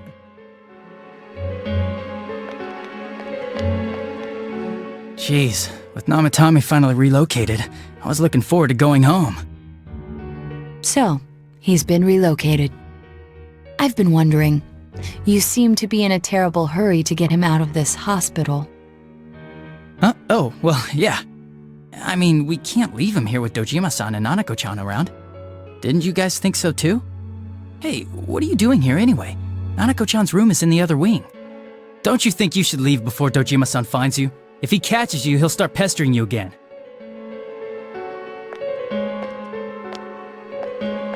Adachi, where's Namatame? There's been a lot of noise today for some reason. Dojima-san, what are you doing here? Namatame's already been relocated. I was looking for you so I could tell you that. You did what? Who authorized that? There's still more I need to ask him about. Give me a break, Dojima-san. Those first two murders have been bothering me. His motives are shaky and his alibi is rock solid. We closed a lot of loopholes on the basis of his testimony. But that part's still nagging at me. Is this more of your detective's intuition? He's already been relocated. It's no use hassling me about it. And you kids should really get home too. You're gonna get in the way of police business. What's gotten into you today? It's odd to see you taking work so seriously. Come on! I'm always giving 110% when it comes to the job. You should get back to work too, Dojima-san. Your current assignment? Get better as soon as possible. What are you all doing here? We came to confirm something with Adachi-san.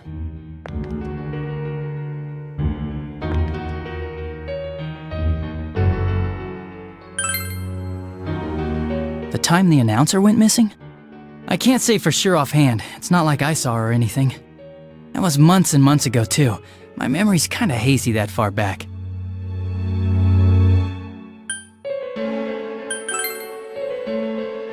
The time? I can't. That was. Why wouldn't I question her? She discovered the announcer's body. But she didn't know much about it, so I only talked with her once or twice. Was that all you wanted to ask? Well, I hope it helped.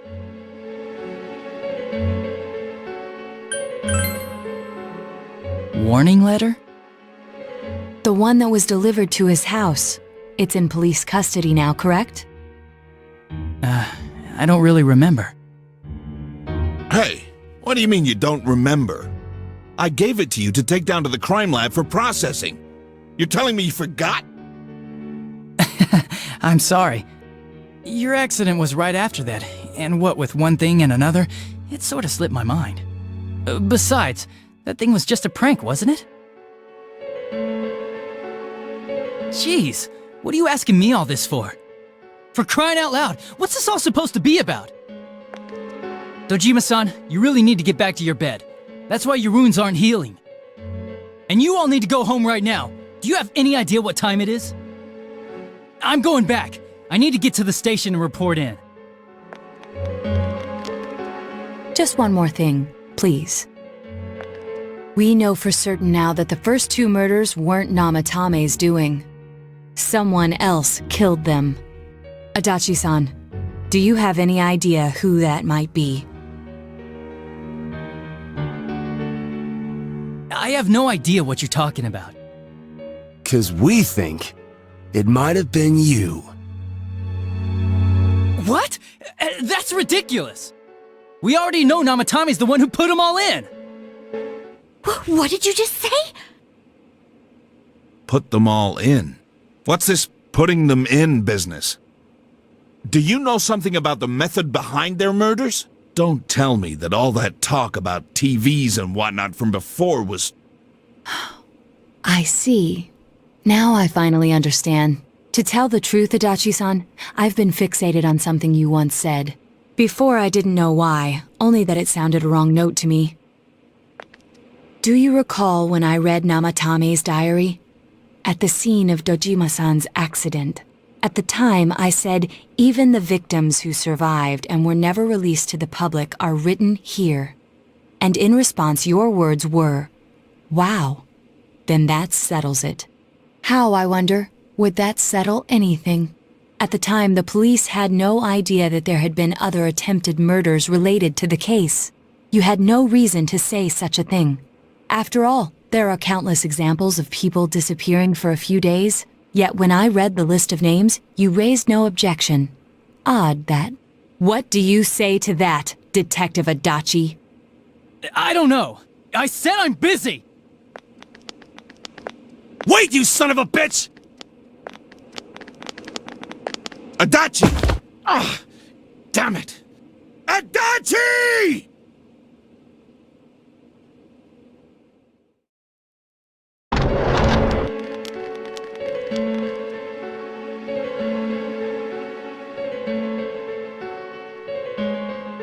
What the? I swear he ran this way! Damn it! Where the hell'd he go? Did you find him?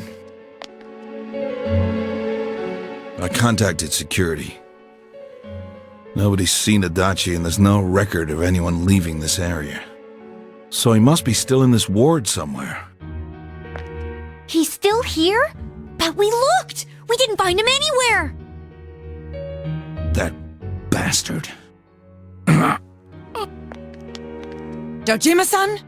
For heaven's sake, what are we going to do with you?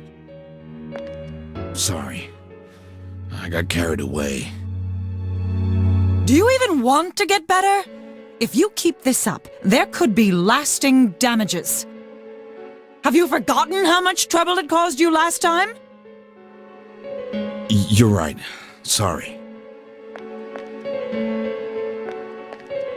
You've got to find Adachi. I need to square this away with him. Please.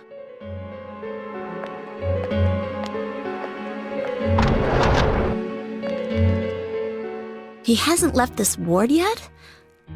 I don't think he would, but could he have... Yeah, I think so. If he's the killer, he can go through, right? You mean he went in through here? We searched every inch in the direction he ran off. There's nowhere to hide.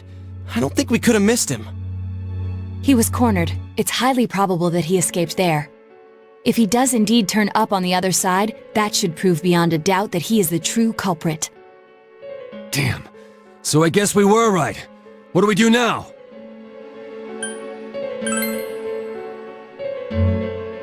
I think it's too dangerous to go in from here. We're not 100% positive he used this TV, and on top of that, we don't know where it might lead. Let's go in from Jeunesse like always. It'll be fine. So long as we're ready for him, we'll crush that jerk in one strike.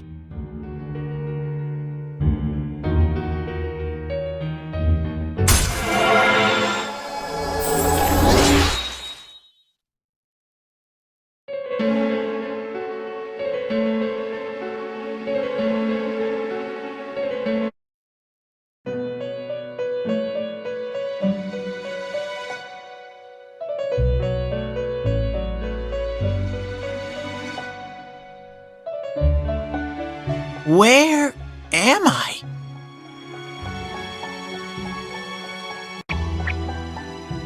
Sensei? Why are you here? I see. How mysterious. There are so many things I don't know about. But I did realize something.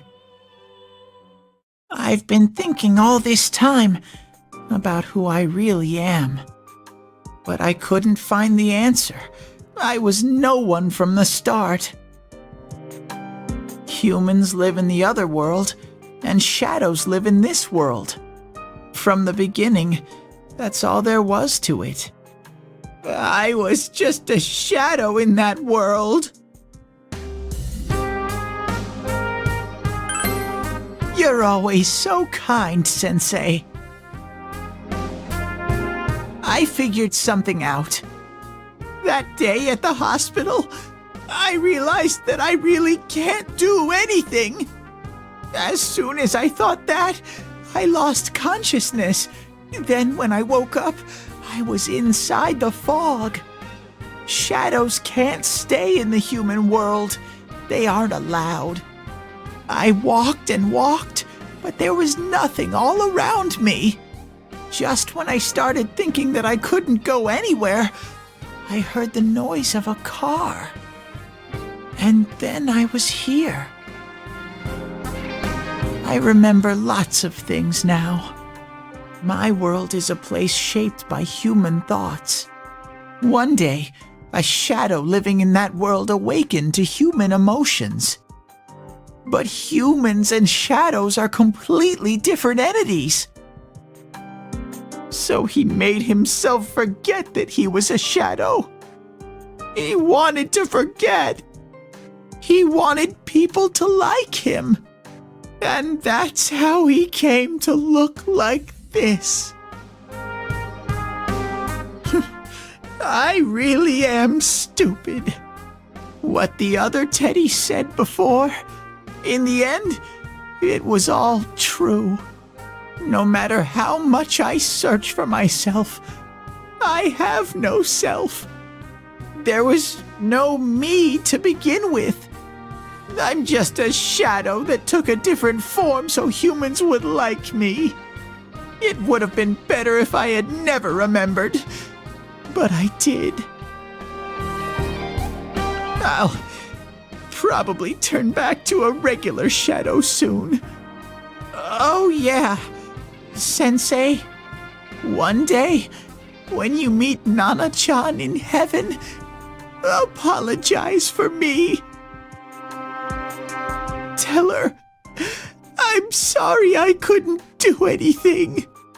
Tell her, I'm really sorry. Huh? Really? Nana-chan's. Wow, that's wonderful. I'm so glad. Glad that I could at least hear that. My heart feels so much lighter now. I'm starting to feel sleepy. What a strange place. It feels so soothing. It's not like my world. Something just feels so nostalgic about this place. Could this be your dream world, Sensei? Uh-huh. But I wonder why I met you here. What am I supposed to do now?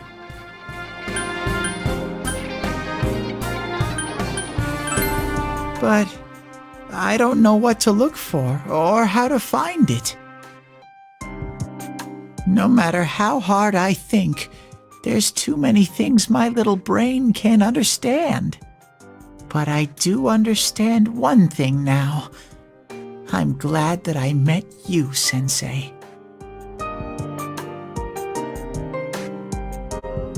But I have to get going. This is your place. It doesn't seem like somewhere that I'd be allowed to stay. Goodbye, Sensei.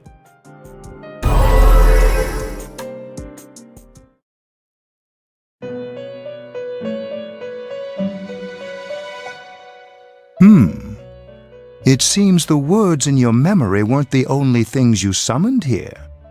This is a room for guests who have an ego that can be nurtured. Shadows, mere fragments broken off from the ego, have no place here. The water's strength has moved a single stone that had stopped, returning it once again into the flow. Very interesting. Well now, it's about time we departed once again. This vehicle is still on its journey. There is no reason to tarry here for long. Margaret? We're ready to go. Let us depart.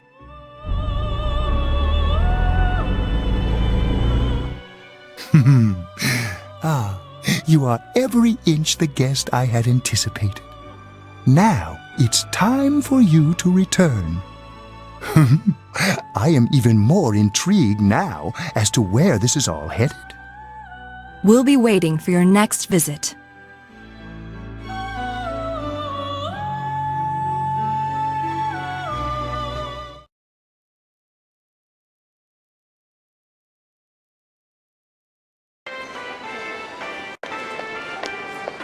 How did it go?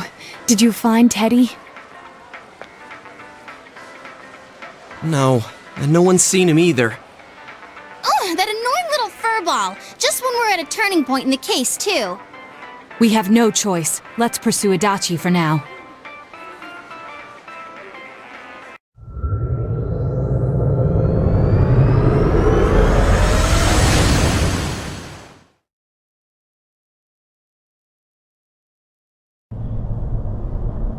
Whoa! Look how dense this fog is! It's gotten even worse than before! What the? There's this malicious aura everywhere. It feels completely different from the last time I was here.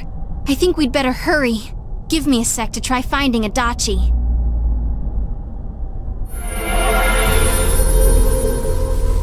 Does this mean both this world and ours are getting messed up?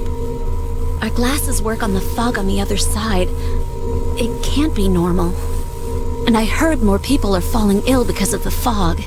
I wonder what's going to happen. I sense him. Adachi's definitely in here. Are you serious? Which way? Hold on. So he did come to this side. Well, that settles it. There's virtually no doubt remaining that he's the true culprit. Once we capture him, solving the mystery of this world and the rest of the case can't be far behind. Then, maybe we'll find out where Teddy came from, too. Man, where is that bear anyway? Well, I can say for sure he's not here. And I know Adachi is here, but I can't track him down myself. Gee, Ted, why aren't you here when we need you most?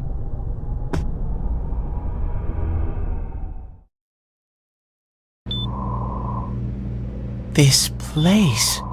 I see. I came back. But it really doesn't matter. I'm completely useless. Nana-chan, I'm so sorry.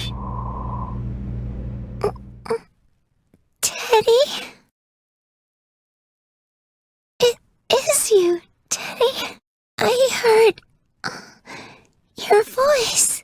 You said, hang in there.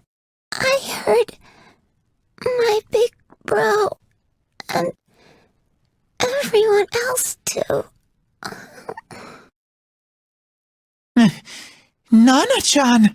Hold on! I'll get the doctor!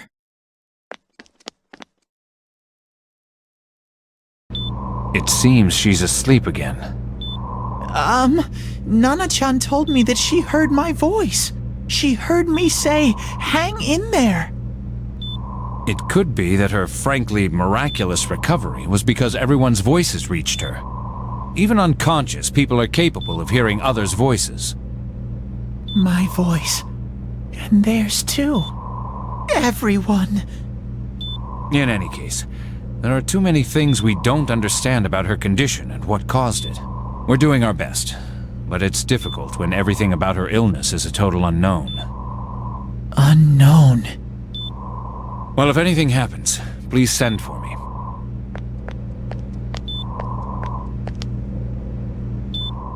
If I'm an unknown being, then the way I can change is unknown too.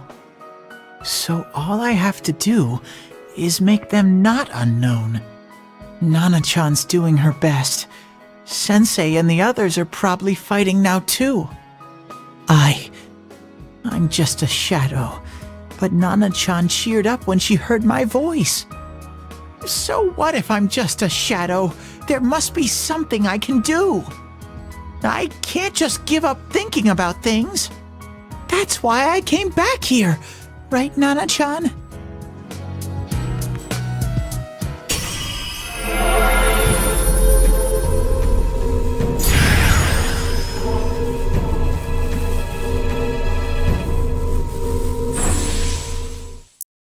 Right. I need to get back to the others. Hang in there, Nana-chan. I'll be back soon.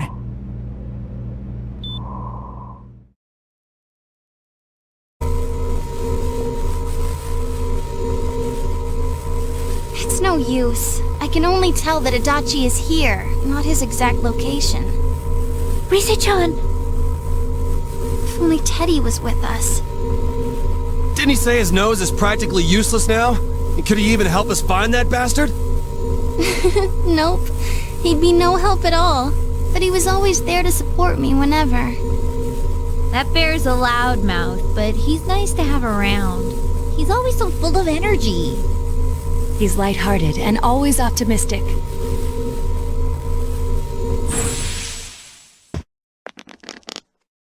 I'm alright. I just got a little dizzy. The fog's so dense, it's hard to see through it. Why don't we call it a day?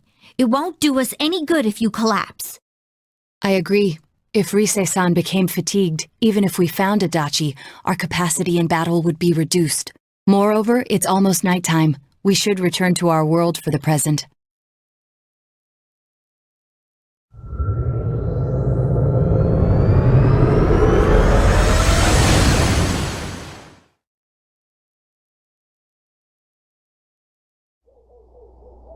Damn it!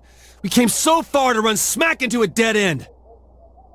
I know he's in there too. What's wrong with me? My powers are completely useless! Teddy? You little... Where the hell were you? I'm sorry. You idiot! Bad bear! Bad! You're so late! Who do you think you are?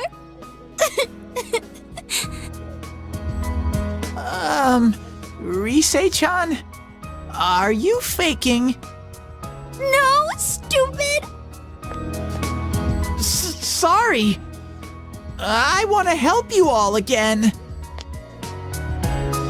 You know how much trouble you caused, you dumb bear? Where the hell were you? I'm sorry. I figured out a lot of things. Stuff about me and that world. I wanted to tell you all.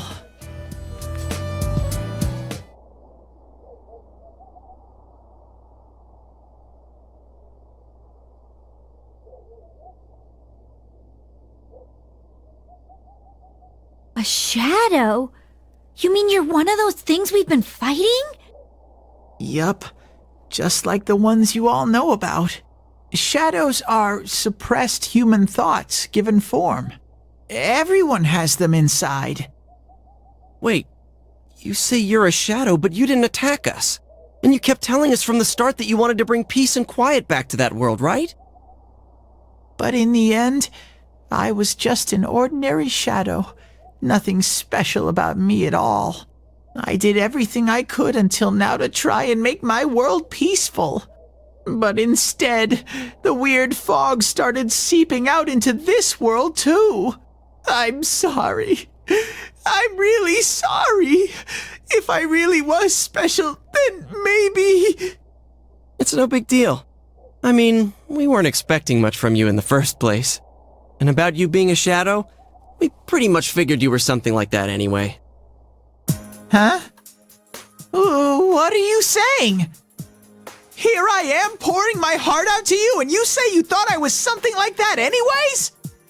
No normal person would think such a pretty bear could really be a shadow!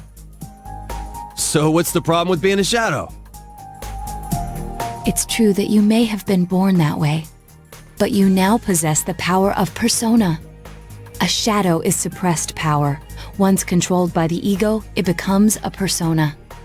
Doesn't it follow then that you must have developed an ego? Whether the ego masters its shadow or the shadow awakens to its ego.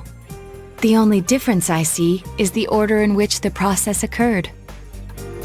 Oh, Teddy's practically human then. I'm the same as humans? You keep trying to figure out who you are, just like all of us here. You can't do much on your own. You really aren't that special. See? What's so different between you and us?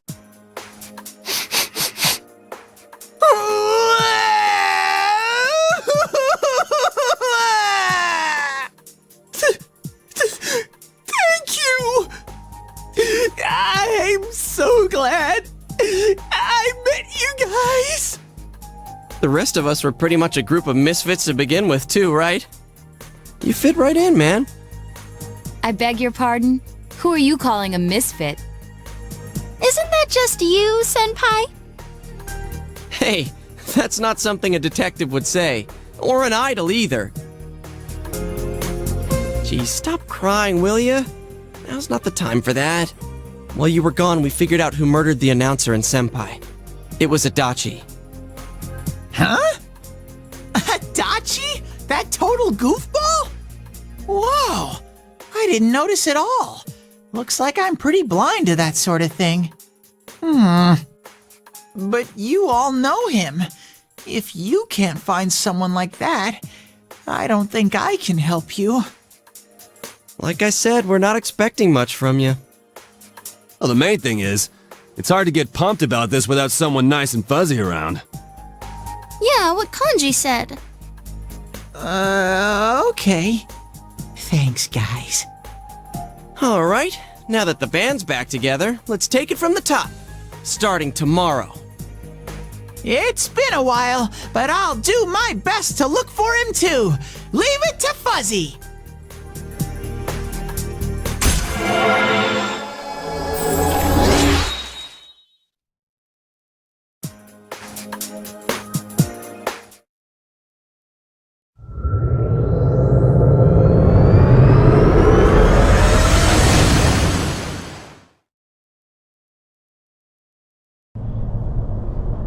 I'll give it a try, but if Risei-chan couldn't find him, I really doubt someone with a dried-up nose like me will be much help.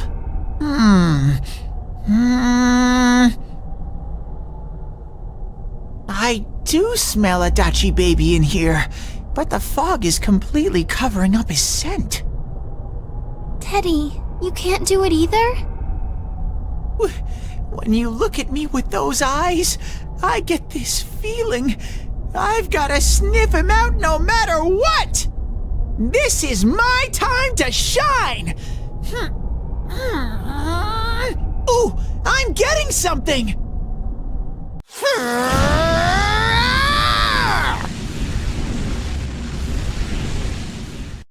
Teddy? Hey, quit wandering around. You better not flake out on us again. Huh? I sense it from this away. Is it Itachi? How do I put it? It's kinda hazy, but at the same time, it feels like I've got a whopper on the line. I don't get it. Very suspicious. This definitely smells. But that's weird. If I remember right, that's where Sensei, Yosuke, and Chie-chan came from when I met them for the first time. Where was that? Oh, you mean that creepy-ass room where all the faces on the posters were cut out? Yep, there's someone there. Teddy, you really are amazing. It was just dumb luck. It's because that's where I first sensed Sensei and the others. That's why it kinda smelled over there. Oh, I see. Wait, did you say it smelled? Wasn't that the room where Yosuke had to go to the bathroom and... Huh? You're saying he peed his pants there? Ew, I don't want to hear it.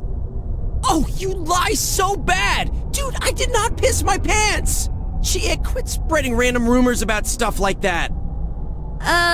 Well, it happened so long ago, my memory's kind of fuzzy, you know? Okay, guys, enough fuzziness. Follow me, the master of fuzzy logic.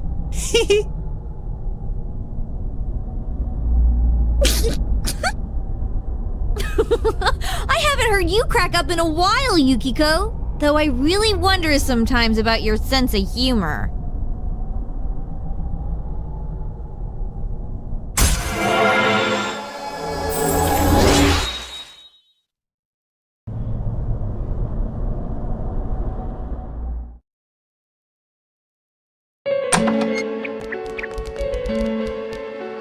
That damn bitch. I noticed her first, and she just had to run off and have an affair. Who's there? Oh, it's you guys. You're very persistent. I don't know what you're talking about. You're not lying your way out of this one, damn it! Just being here proves it! Answer us! You're the one who threw Ms. Yamano into the TV, aren't you? It was an accident. She started struggling. What else was I supposed to do? I called her out to the lobby because I wanted to ask her something, and then she started getting hysterical on me.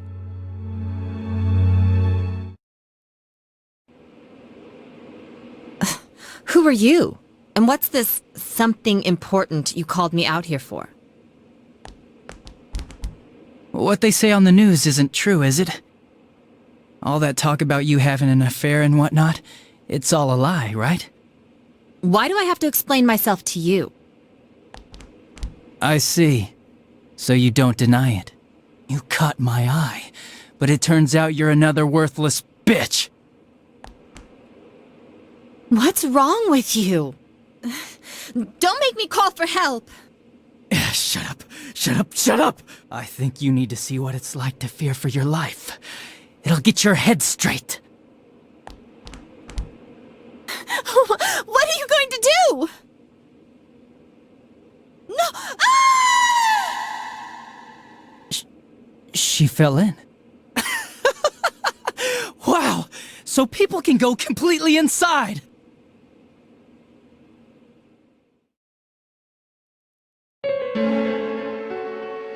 Good thing for me, no one else was around there in the middle of the night. That happened in our lobby? I learned about the Midnight Channel through some rumor. You hear a lot of fishy stories like that on the Force. But it was pure coincidence that I touched the screen and discovered my power. I burst out laughing when I found out. I knew right away that this was going to be interesting. So you tested it out on Mayumi Yamano? Nah, it was nothing like that. I'm a very sincere fellow. I was just trying to punish the stupid bitch a little for betraying me. Yeah, putting them inside the TV was never the plan. But you know, both Mayumi and that dippy high school girl struggled for no reason. Then you were responsible for Saki-senpai's death! Saki? Oh yeah, her name was Saki Konishi, or something like that. At first I just called her in 'cause of work-related stuff, her being the one who found Mayumi's body and all. And naturally, if there was any chance she'd seen something, I'd need to know, right? So I was all set to be a nice guy to her, and then that bitch.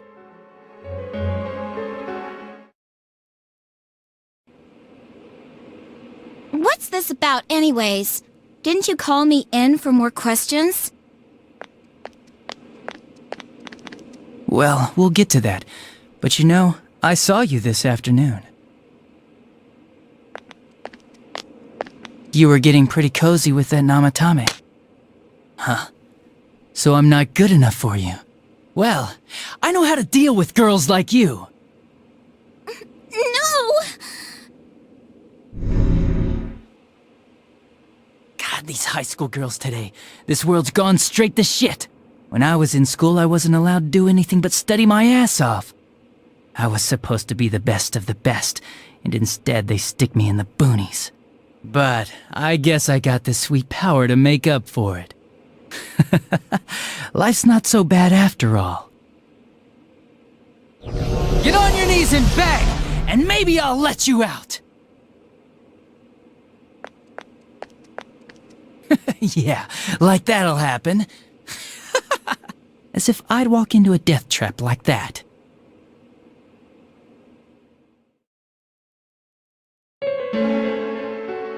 It was a lot easier the second time.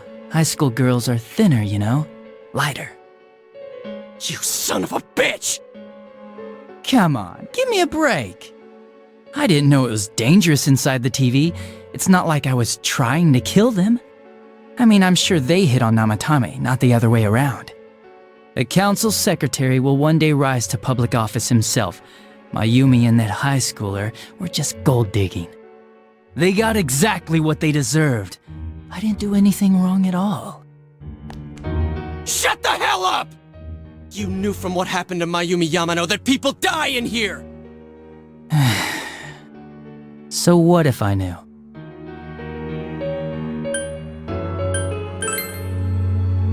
Nah, he called the police in the middle of the night, just after they found that Saki girl's body.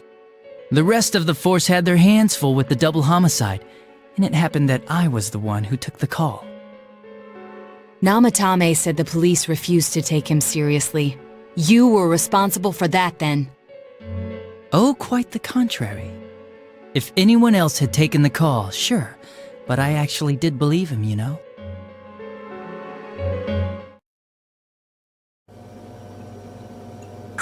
That's the pattern to the 2 deaths so far? And now you're seeing a girl in a kimono on that weird program, and you think she'll die too, is that right? Namatame-san, do you seriously expect us to believe something like that? But it's true! If there's any way the police can protect her... Listen, there's no way the police are going to make a move based on a fantasy story like that. It does sound interesting, though. But... Oh, I have an idea. If you really want to save her that much, why not do it yourself? Like, you could shelter her somewhere. Someplace where no one could find her. Where no one could find her? Save her yourself. You can do it. I'm busy, so I'm hanging up now. Bye.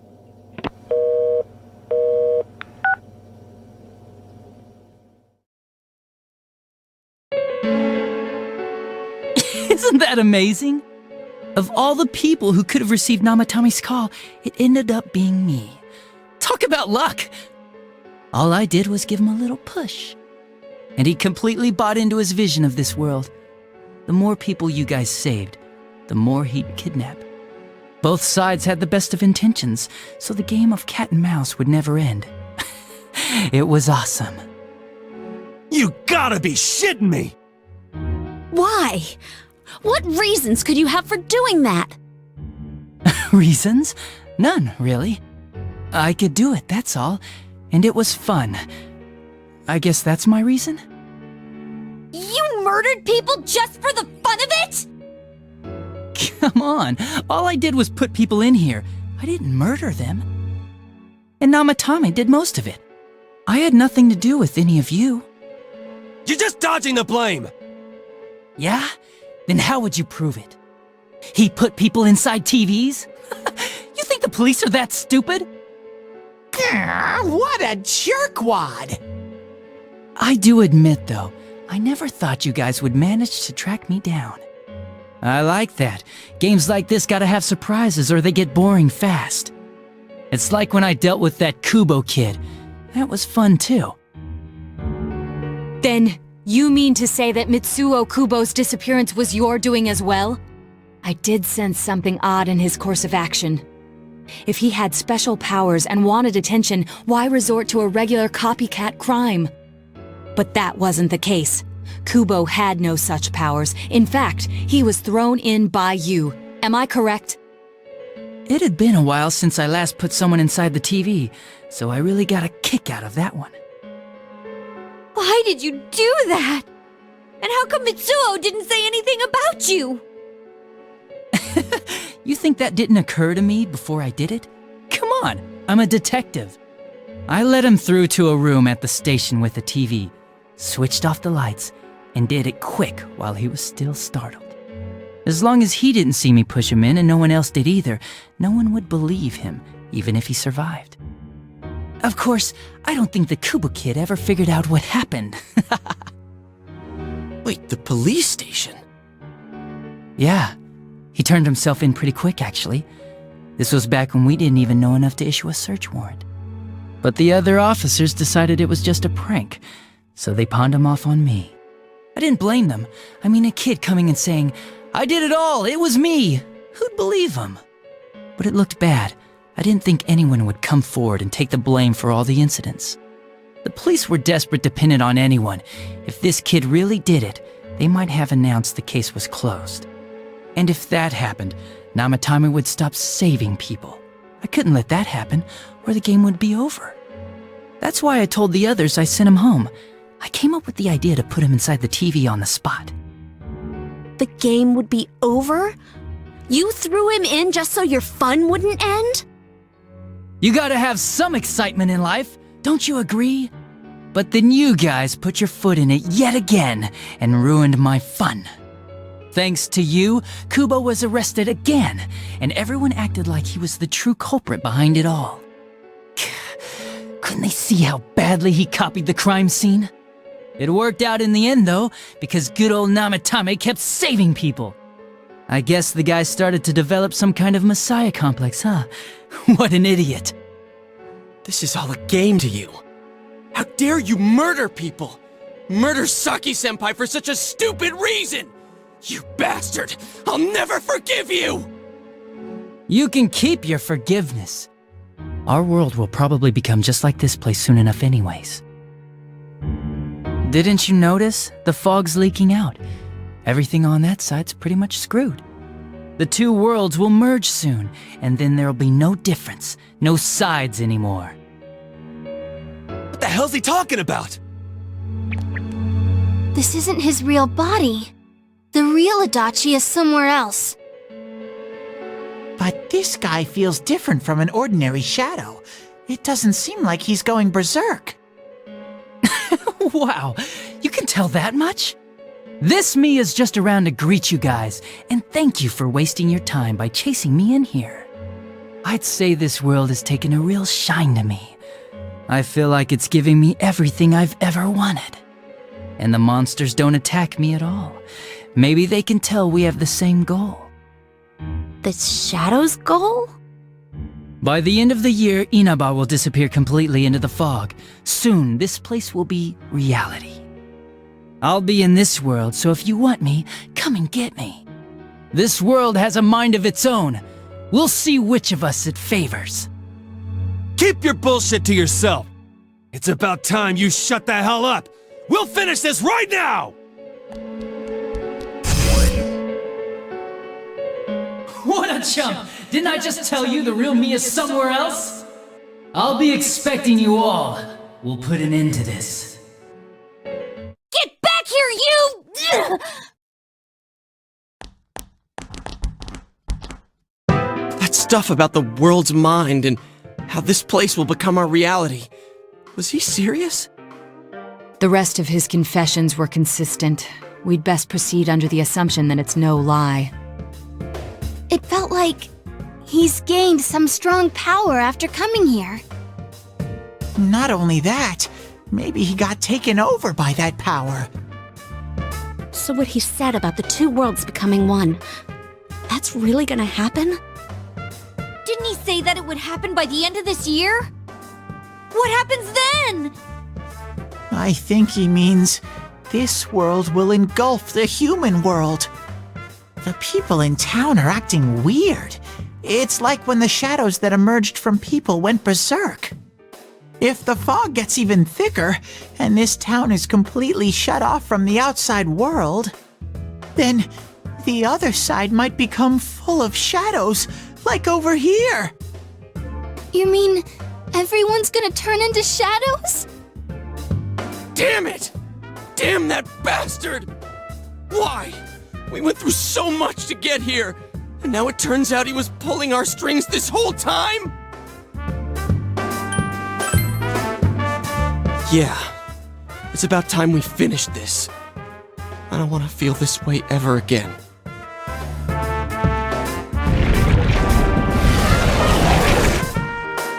There's a path we can take now.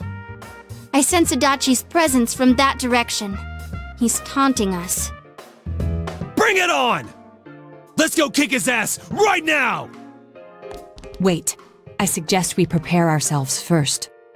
We can't let him stab us in the back ever again. We must face him with all the power at our disposal and defeat him without fail. I'm a little worried what he means by the end of the year, but now's not the time to freak out. Let's get prepared. Let's get over-prepared and leave footprints all over his stupid, smug face!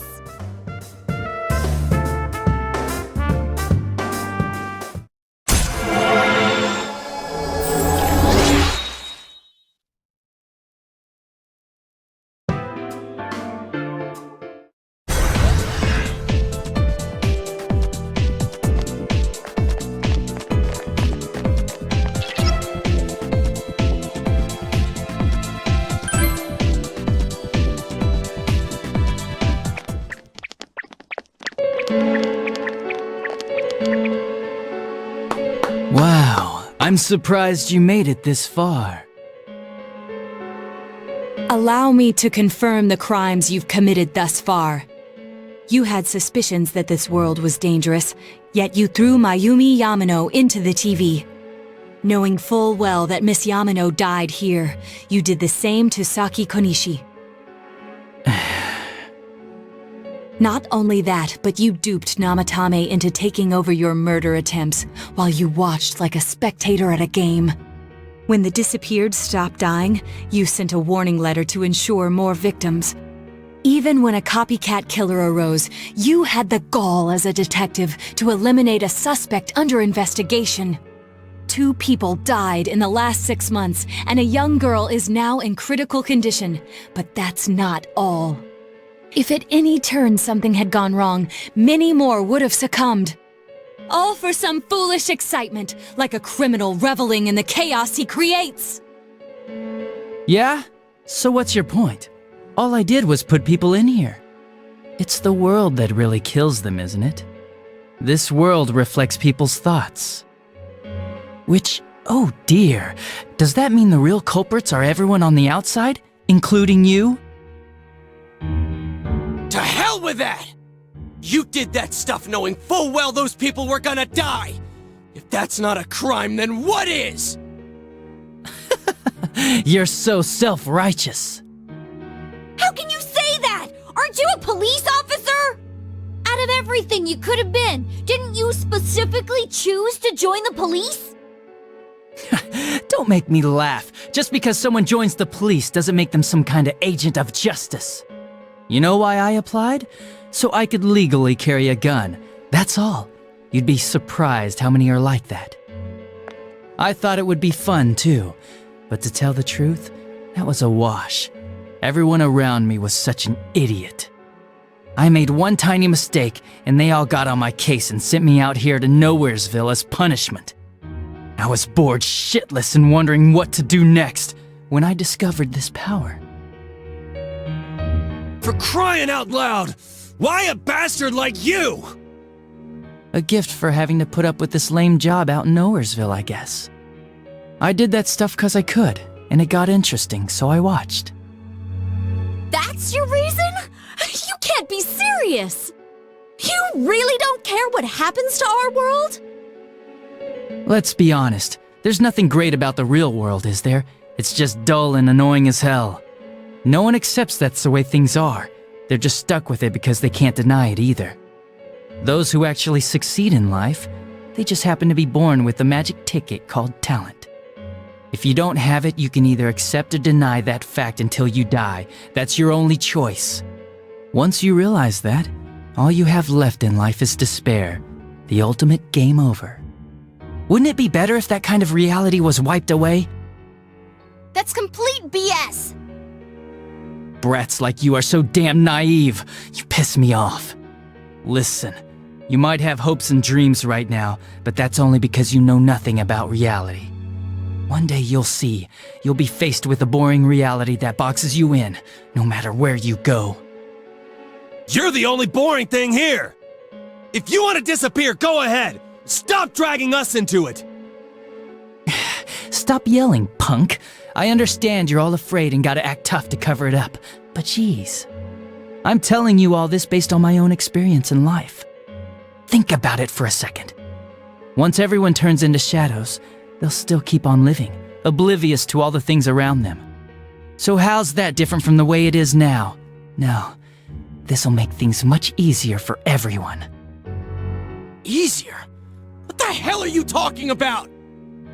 Come on, how many people out there actually think about what's real or what's right and wrong?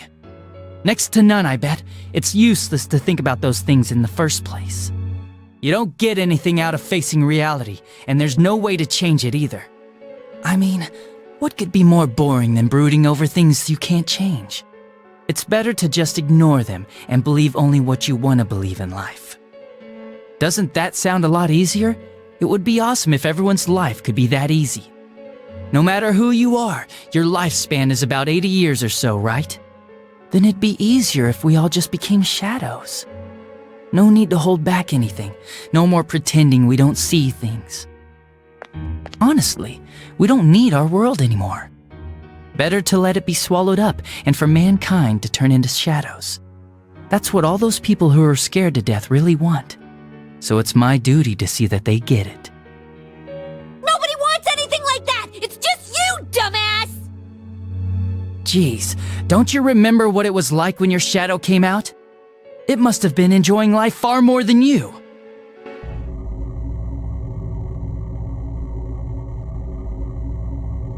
Be careful! I don't know what's happening!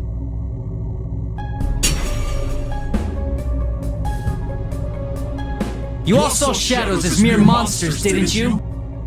These things move on pure instinct. They go wild because you defy them. You annoying little brats are the ones who are wanted in the new world! Speak for yourself! Living is too painful for you, but you don't want to die? Of course no one would understand. It makes no sense. You're just throwing a tantrum like a kid who can't have his way! People can't live alone. If you give in and sever your ties to human society, it will naturally become hard to live in it. Yet you refuse to face life and admit your fault, running from your own humanity like a coward. And though you claim to find life troublesome, you cause nothing but trouble for many others. Your twisted logic is that of an immature, egotistic brat. Shut up! Stop trying to act all tough! You guys can't even stand on your own, unless you deny everything I said! Stupid teenagers! You have no idea what kind of shit I've been through! Favored by the world, my ass! I'm gonna say it flat out! You're just a worthless criminal! Here he comes. This'll probably be our last battle. Let's hit him with everything we've got.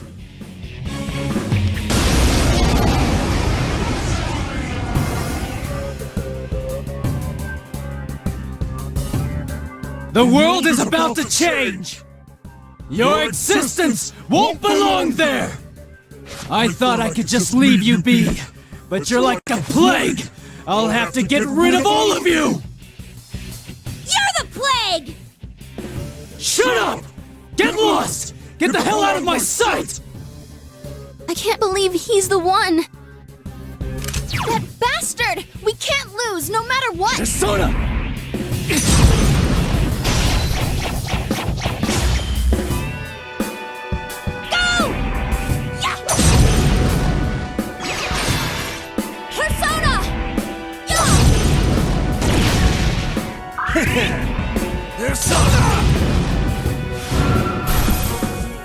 Damn brats!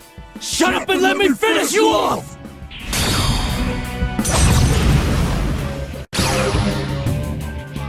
A persona? But that can't be!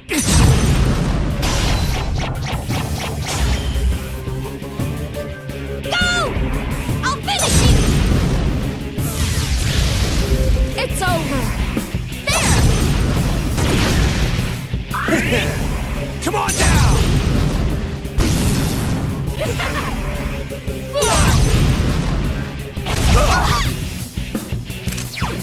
Persona!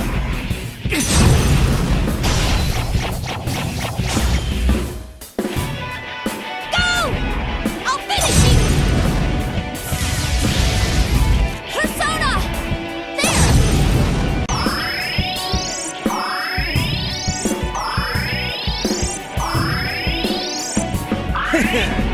Come on down! Damn it! You're all such a pain in the ass! I'll kill you! Just like I did those other ones!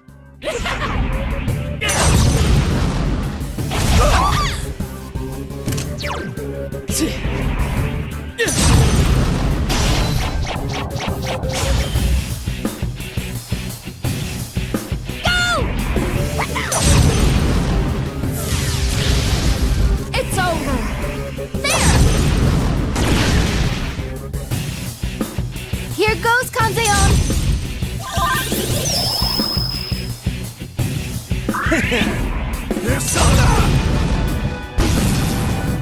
Bastards! There's no way I can lose! It makes no sense! I can't lose!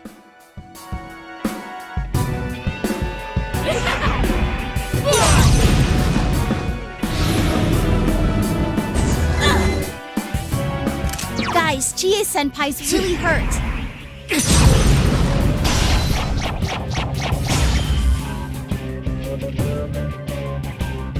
Here goes Kanzeon!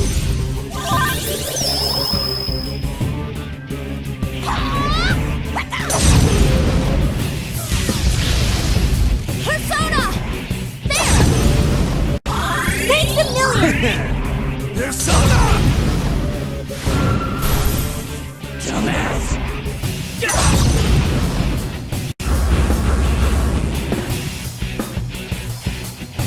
No, don't get scared! I'm with you! Persona! There! Come on down!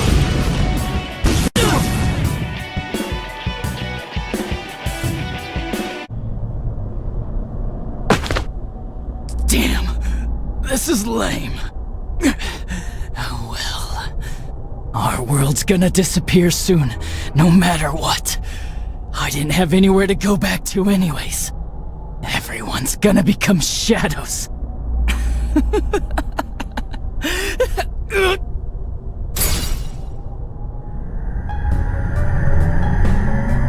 What the? All humans will become shadows, and I shall descend upon the united world as the master of order. Descend? Order? What's with this guy all of a sudden? What's happening? Guys, this isn't Adachi. It's someone completely different. Both this world and yours will soon be enclosed in a fog that never lifts. It will be the peaceful world that mankind has longed for. Who are you? I am Amino Sagiri, one who rules the fog, one awakened by man's desires. Do what you will, but your world's erosion cannot be stopped. It is an inevitability. You played your part well, stirring up the will of the masses into madness. But that will soon come to an end. Mankind will soon become shadows and live on in the darkness of the fog, oblivious of their reality. What the hell are you? Why are you doing this? I am the one that shepherds humans to their true desires. Though their hearts longed for peace, it could never be attained. So they tore down the wall between image and reality. Indeed, this is the outcome desired by mankind. And mankind's desires are my desires. That is why I decided to expand this world. You're saying you're the one who created this nasty-ass world? This is part of the sea of unconsciousness that exists within human hearts. A hollow forest born from bloated desire and false imagery. Humans view things as they see fit.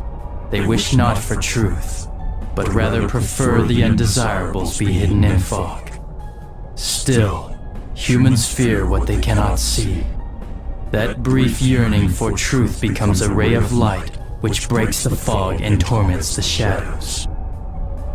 That's why they attack and kill whoever's nearby at that time. A hollow forest. Then, this place isn't simply affected by people's hearts. It actually exists inside them? Mankind abandoned its pursuit of truth, placing itself in the depth of chaos and falsehood. Thus, my strength has grown, and the fog will not lift. Your world will be engulfed by the hollow forest. Will you shut up already? We'll just use our power to beat the heck out of you and it'll all be over. It was I who made it possible for you to bring about this destiny. I bestowed power onto those who could brave the hollow forest. That is what allowed you to come in contact with this world, and you all have done very well since. Bestowed power? Contact with this world? You mean the power to enter the TV? Then the Midnight Channel, was that phenomenon also your doing? Humans fail to see things as they truly are. They choose to see only what they wish. I acted only in support of this. A world filled with desires, viewed through a window from which one sees what one wishes to see. Humans departed from reality of their own volition, craving more false images. A window that shows people what they want to see. So that's why those who got famous suddenly appeared on the Midnight Channel, one after another. It was all in people's minds. I have to say, it must be true. The Midnight Channel we saw in Namatame's hospital room, that kept bothering me since. What we saw there wasn't Namatame's true intentions at all. Then it came on because we were all thinking, this person must be the killer, he can't be forgiven? We let ourselves be deluded. Exactly. The more false images one yearns for, the more one stops yearning for reality. And so the forest grows on. That is the expansion of this world. Enough talk already! Long story short, you're the one behind all this! Yeah, I don't know who you are, but you're going down! People want to become shadows? Their desire is your desire? To hell with that! When did we wish for that crap anyways? We kept fighting and fighting like morons to get where we're standing. Yes, that I did not foresee. The ability to master your own shadow that emerged to kill you and use its power. A new and uncertain facet of mankind. Is it worthy to put my trust in? Or not? It must be tested.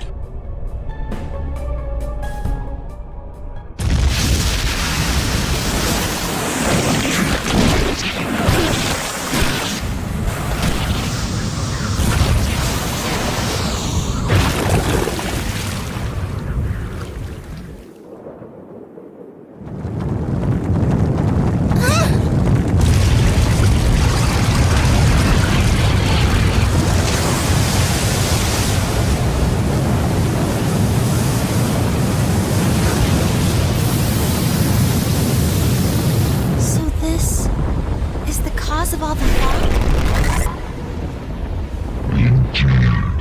I have come to put you all to the test and judge your worth. Like we give a damn what you came for! You've done what you want so far, but that'll end when we crush you! Precisely. Then we know what we gotta do now. I don't want people to turn into shadows! We'll defeat it for sure. I'll back you up with everything I've got. This thing has no right to exist.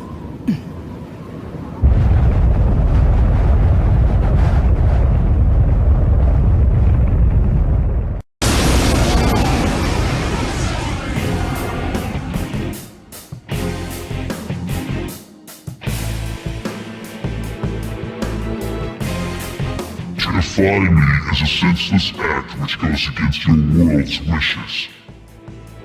Now, let everything vanish into the sweet fog of illusion. This is the end. This time, it's all over. Let's finish off ugly here! We ain't about to let a gross-looking eyeball do whatever it wants! Let us begin. Persona!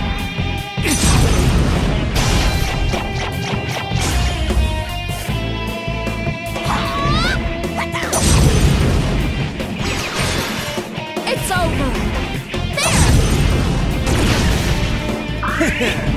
Persona!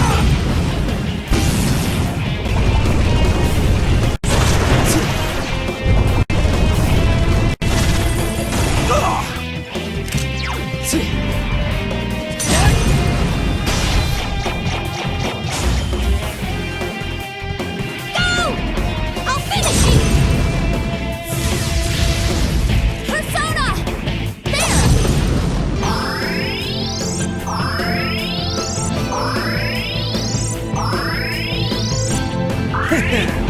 Come on down!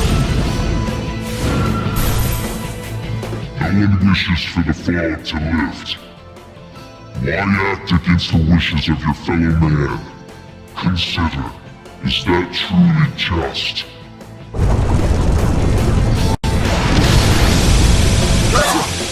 Persona!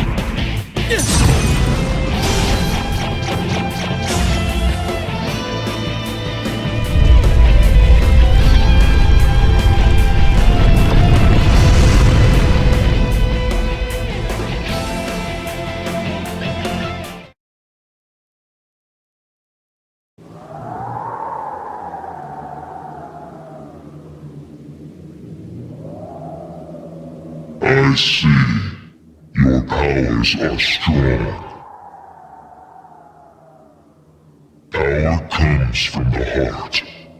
You have proven to me human potential. Very well. I will lift the fog from the place where you will return to. Mankind's desires are my desires. If mankind so wishes, I will return at any time. I am always at your side, watching. Well, don't wait up! We'll keep that from happening no matter what! Time will show the path humanity takes. Children of the new potential.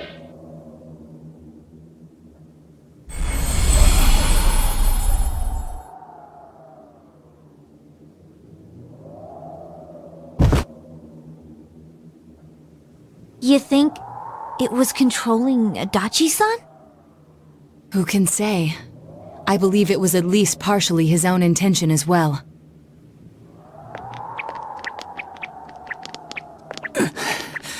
So that's it, huh? Fine. Live however you want. If you think you have the power to change the future, then go right ahead. Everyone has the power to do that. Get out of here. The shadows will finish me off. Just leave me be. You came to kill me in the first place, didn't you? No, dumbass. If we leave you here dying, and a dead body eventually appears, then what? What's that accomplish for anyone? Your stupid game's over. We're taking you back. Live and face your punishment. That's how it works in our world. Right. I'm sure that's the outcome Dojima-san wishes for as well.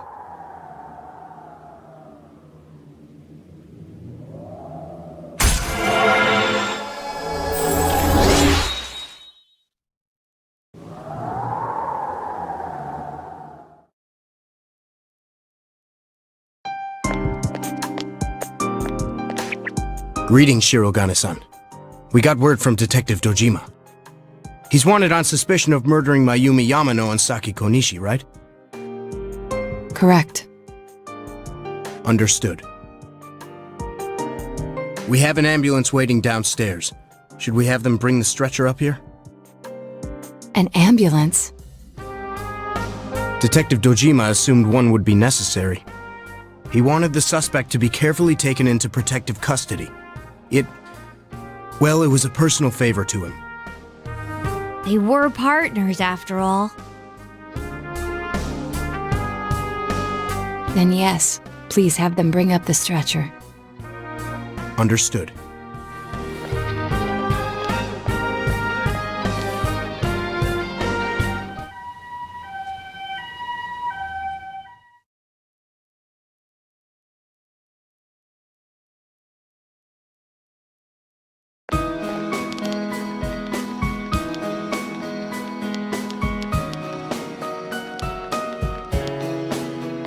Simon, it's all sunny!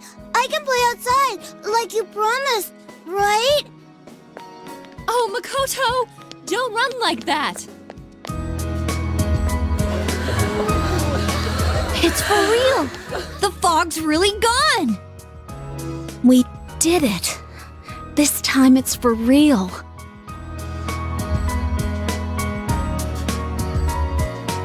What's up, Senpai? Did you think I was crying? It's just so bright. It's been so long since the sky was that blue. It's finally over.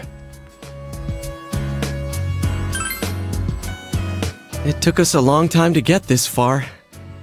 But, well, this means we've won.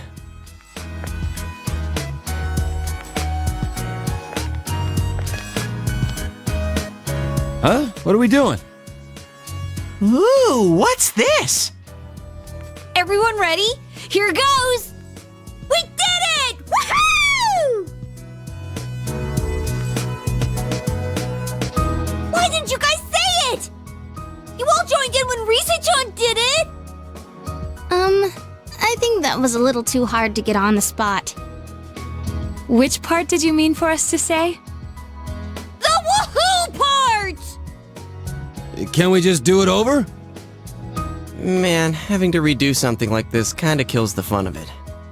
Alright, Chia, do that weird call again. Not if you're gonna call it weird. People are beginning to stare. I don't think we should stay like this much longer. My hand's getting kinda sweaty. Sheesh. Fine then. It's all yours, Sensei.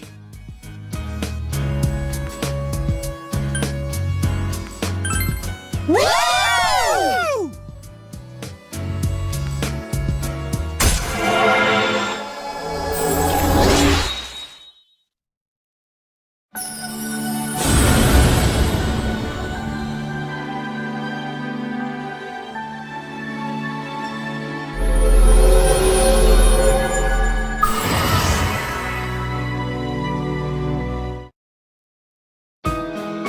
Dude, aren't you supposed to do this before you start something, not after it's over? Huh? Who cares?